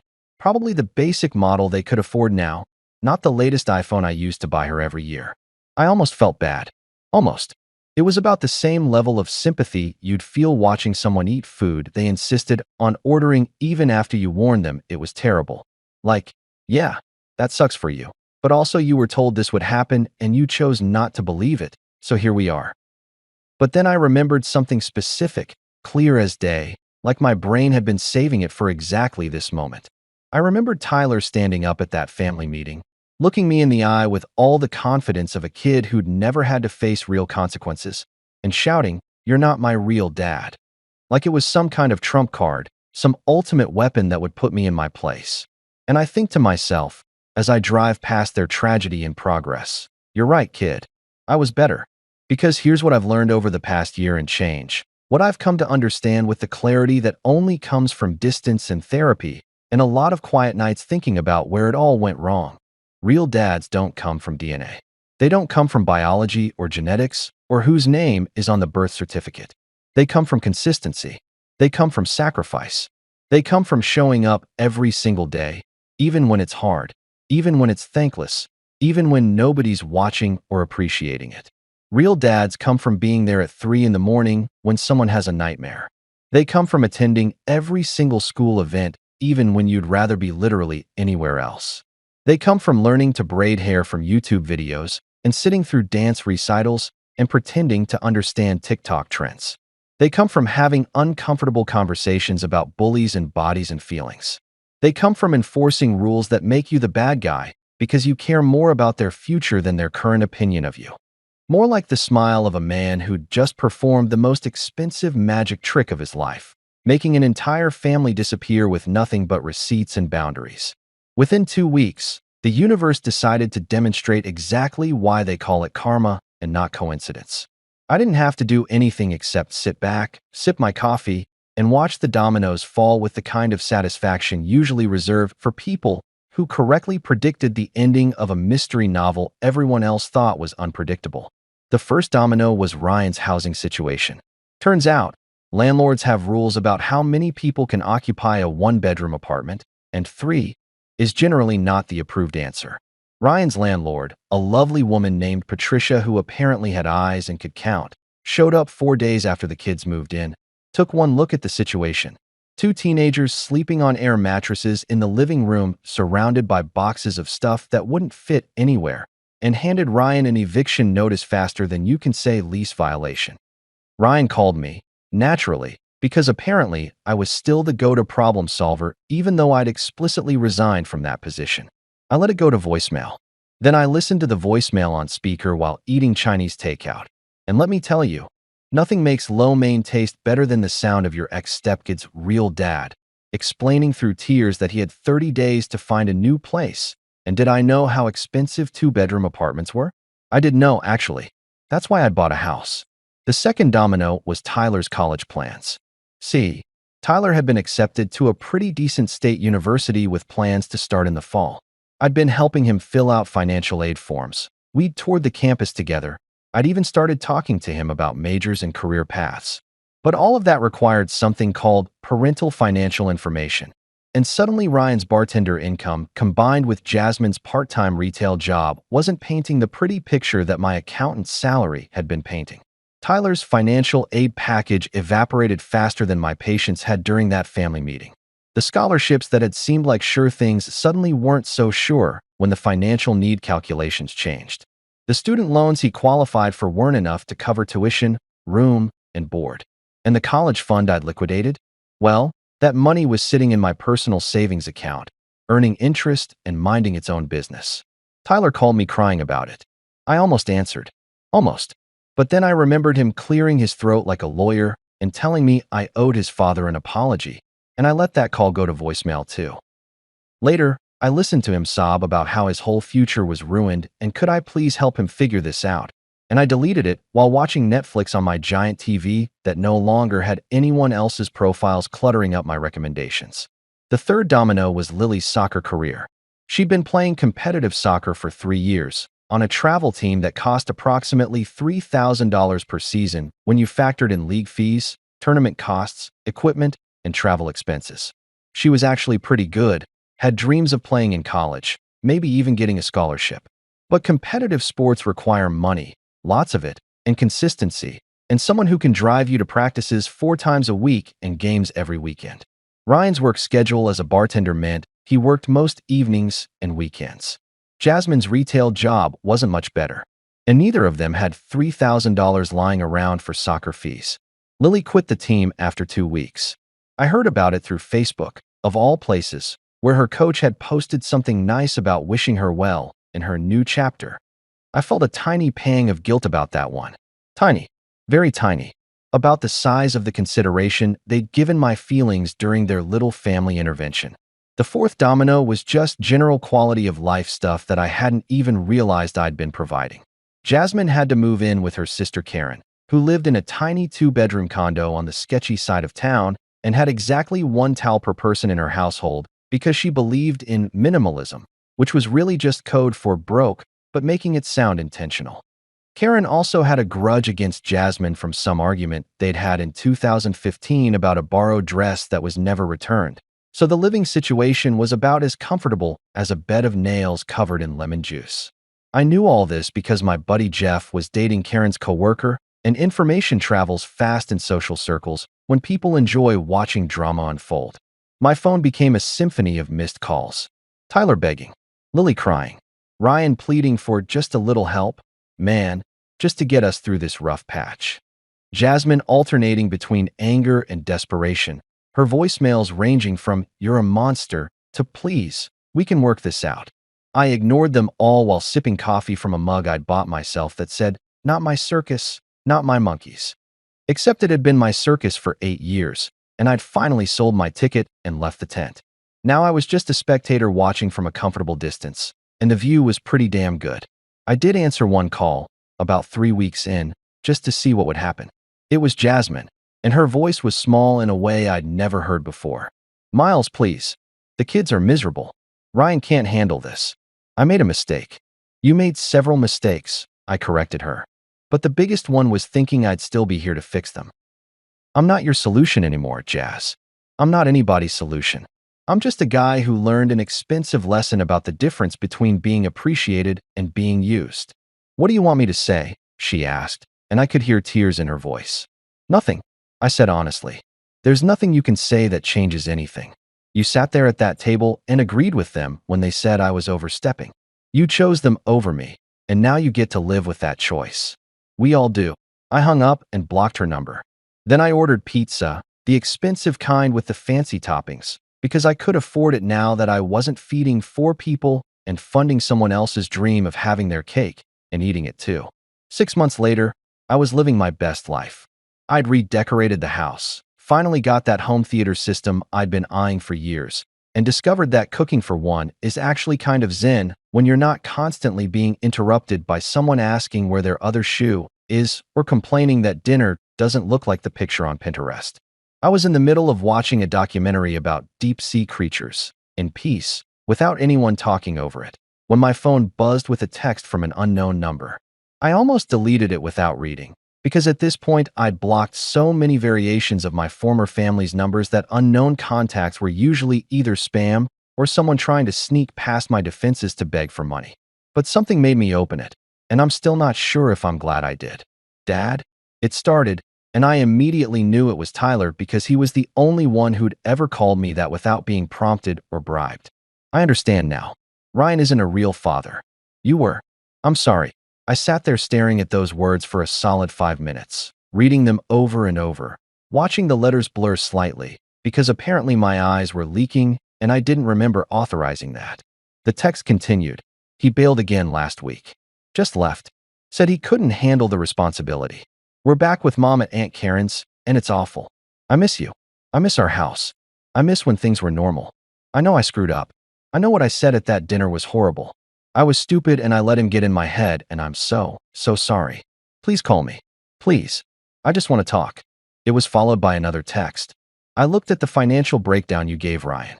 I never knew you spent that much on us. I never thought about it. I just thought that's what dads did, but now I see that's what you did. Ryan never did any of it. He still hasn't. I get it now. You were the real dad the whole time, and I threw it away because I was an idiot kid who thought fun weekends meant more than everything else. I'm sorry doesn't even begin to cover it, but I'm sorry anyway. Then another. Lily wants to apologize too, but she's too scared to text you. She cries about you a lot. She keeps her old dance photos up, the ones where you're in the audience making those goofy faces to make her laugh before she went on stage. She misses you. We both do. Mom does too, even though she won't admit it. Please, Dad, can we talk? I read through all 3 texts twice, then a third time, and felt something crack in my chest. Not break. It had already broken months ago at that dinner table. This was different. This was the sound of scar tissue being tested, stretched, pulled up by emotions I'd worked very hard to bury under layers of righteous anger and financial documentation. Part of me wanted to call him immediately, wanted to hear his voice, ask him how he was doing, tell him I forgave him and we could work through this. That part of me remembered teaching him to tie his tie for his first school dance. Remembered staying up until 2 in the morning helping him finish a history project he'd procrastinated on. Remembered the way his whole face lit up when I showed up to his basketball games, even though he spent most of the time on the bench. But there was another part of me, a harder part that had been forged in the fires of that family meeting and tempered by 6 months of peace and quiet, that remembered something else. That remembered the look on his face when he'd called Ryan his real dad. That remembered how easily he'd dismissed 8 years of my life with a prepared speech about overstepping. That remembered that apologies are nice, but they don't pay refunds on wasted years. I thought about what responding would mean. It would mean opening that door again, letting them back into my life, probably helping them out of whatever mess they'd gotten into because that's what I did. I fixed things, I solved problems. I was the reliable one who showed up. And if I'm being honest with myself, which I was trying to be these days, I knew exactly what would happen. I'd help Tyler with college applications again. I'd probably end up paying for some of it because watching him throw away his future wouldn't sit right with me, even after everything. Lily would start asking about dance lessons again, and I'd cave because I'm weak when it comes to her tears. Jasmine would slowly work her way back into my good graces, promising things would be different this time. And I want to believe her because 8 years of history doesn't just disappear even when you really want it to. And then what? We'd do this whole dance again until the next time someone decided I wasn't good enough or was overstepping or didn't measure up to whatever fantasy they'd constructed. I'd go back to being the emotional support accountant, the backup dad, the guy who was good enough when nobody better was available. I looked at my living room, my peaceful, quiet, drama-free living room with my stuff arranged exactly how I wanted it, and nobody's backpack creating a tripping hazard in the hallway. I looked at my coffee table without ring stains from people putting drinks down without coasters. I looked at my TV remote that was actually in the place I'd left it instead of mysteriously vanishing into the black hole that exists in every house with teenagers. I thought about my bank account, which had been steadily growing now that I wasn't funding 3 other people's lives. I thought about my weekends, which I could spend doing whatever I wanted without coordinating schedules or attending events I didn't care about. I thought about my stress levels, which had dropped so dramatically that my doctor had actually commented on my blood pressure improvement at my last checkup. And then I thought about Tyler's text, sitting there unanswered, probably with him staring at his phone waiting for those 3 dots to appear that would indicate I was typing a response. I imagined him checking every few minutes, hoping, waiting, probably crafting follow-up messages in his head about what else he could say to convince me. I smiled sadly, the kind of smile you give when you're mourning something that was already dead, but you're only now having the funeral. My thumb hovered over the keyboard, and I started typing a response. Something about how I appreciated the apology, how I was glad he understood now, how maybe we could meet for coffee sometime and talk. Then I stopped, read what I'd written, and deleted every word. Because here's the brutal truth that I'd learned over 6 months of living alone and actually being happy. Some doors, once closed, should stay closed. Some bridges, once burned, should stay ash. Some lessons are only learned when you have to live with the consequences, and swooping in to rescue people from those consequences just delays the learning. Tyler needed to understand that actions have permanent repercussions, that some things can't be fixed with an apology, no matter how sincere. That being a real dad, the kind of dad I'd been, deserved more than being someone's second choice after their first choice didn't work out. So instead of responding, I hit delete on the whole conversation and went back to my documentary about deep-sea creatures. They were talking about anglerfish, the kind where the male fuses to the female and loses all independence, basically becoming a parasite that provides genetic material. The narrator called it romantic. I called it a cautionary tale and turned up the volume. My phone buzzed again. Another text from Tyler, probably wondering if I'd seen the first ones. I didn't even look at it. I just reached over, flipped my phone face down on the couch cushion, and immersed myself back into the ocean depths where at least the predators were honest about eating you alive. Now I live in a calm house with my new girlfriend, Mara, who doesn't need rescuing or reminders that I matter. She laughs at my dad jokes voluntarily, a first in my entire adult life.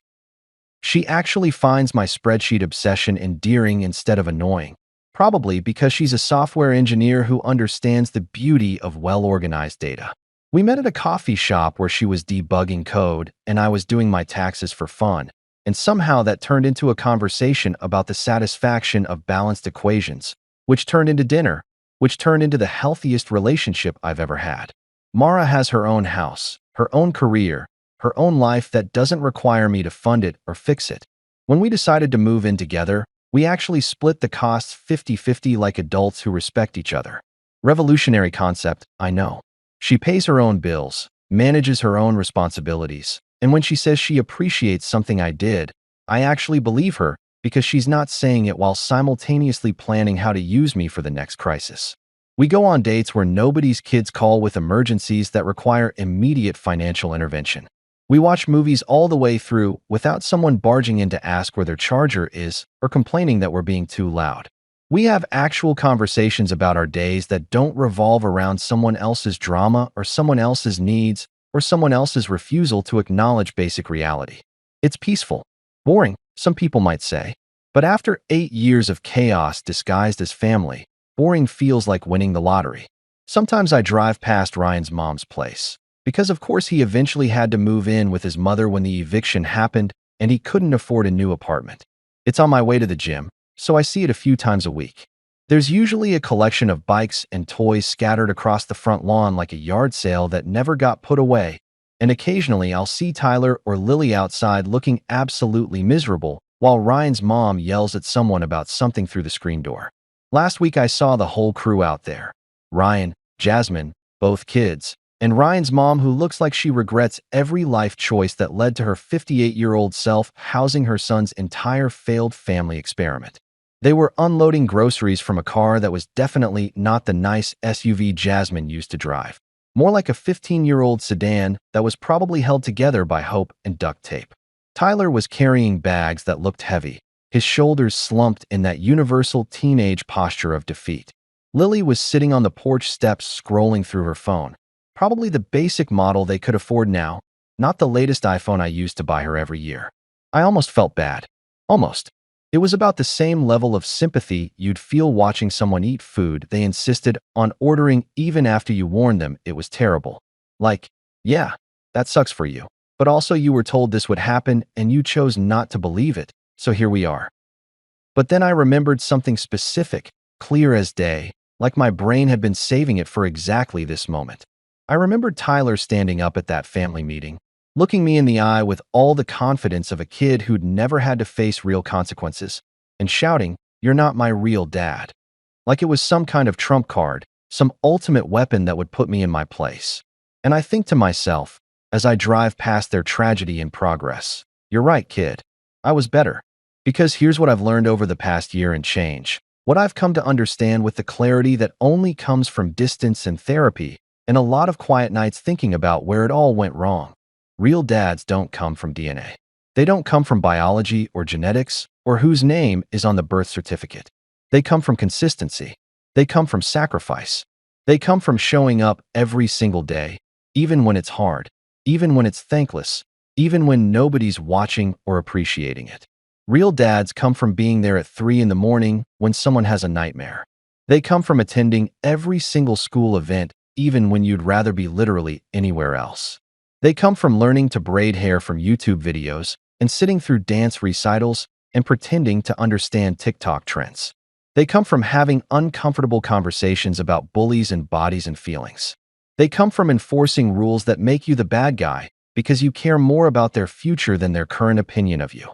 Real dads come from Wi-Fi bills in their names and health insurance policies that cost extra and college funds that require sacrifice and groceries that include the weird specific brand of cereal that only one person eats. They come from permission slips in parent-teacher conferences and knowing all their friends' names and actually caring about the drama between Sarah and Emma, even though you're pretty sure both Sarah and Emma are terrible influences. Ryan was their father. Past tense, present tense, future tense, doesn't matter. Biology made him their father, and nothing will ever change that fact. But I was their dad, the real one, the one who mattered, the one who showed up. And they traded that for Instagram posts and weekend adventures and the fantasy of what they thought having their real family back would feel like. Now they're learning the difference between a father and a dad, and honestly, I hope the lesson sticks. Not because I'm vindictive, okay, maybe a little vindictive, but because they need to understand that relationships aren't defined by blood. They're defined by effort, by choice, by the daily decision to show up and do the work even when it would be easier to disappear. I hope Tyler remembers this when he has kids of his own someday. I hope he thinks about the man who taught him to shave and tie a tie and drive a car, and realizes that guy earned the title dad 1,000 times over. I hope Lily looks back on her childhood and recognizes the difference between the parent who was there and the parent who wanted credit for existing. And if anyone ever asks me whether I was wrong for giving them what they wanted, and people do ask, because this story gets around, because I'm not shy about telling it when someone starts talking about the sanctity of biological family or how you can't turn your back on kids no matter what, I tell them the truth. I just gave them an itemized reality check, with interest. Some people think I'm cold for that. Some people think I should have been the bigger person, should have forgiven them, should have let them back in when they apologized. Those people have never spent 8 years building a family only to be told they were overstepping. Those people have never had to explain to a crying kid that no, they can't have the latest sneakers because their real dad doesn't budget for things like that. Those people have never watched someone they love choose literally anyone else over them and then expect them to stick around anyway. I chose myself. After 43 years of being the nice guy, the reliable guy, the guy who everyone could count on to sacrifice himself for their comfort, I finally chose myself. I chose peace over chaos. I chose appreciation over obligation. I chose a partner who sees my worth instead of my wallet. Mara and I are talking about getting a dog. Just a dog, not kids, not a ready-made family that comes with baggage and biological parents who might show up later and ruin everything. Just a dog who will love us unconditionally and won't ever tell us we're overstepping or not their real owners. We're thinking about a rescue, which Mara says is poetic given my history. I think it's just practical. Rescue dogs are already house-trained and past the puppy destruction phase. But if she wants to see poetry in it, I'll let her. That's what you do when someone actually cares about you instead of what you can provide. Life is good now. Really good. Quite good. The kind of good that doesn't make for dramatic stories or social media posts, but makes for actual happiness. The kind of good where you wake up in the morning and don't immediately feel stressed about what crisis you'll have to solve before breakfast. And if I sometimes wonder how Tyler and Lily are doing, if I occasionally think about texting them back or showing up at Ryan's mom's place with solutions to their problems, I remind myself of something important. I already raised them once. I already gave them everything I had. The fact that they didn't value it until it was gone isn't my problem to solve. They wanted their real dad.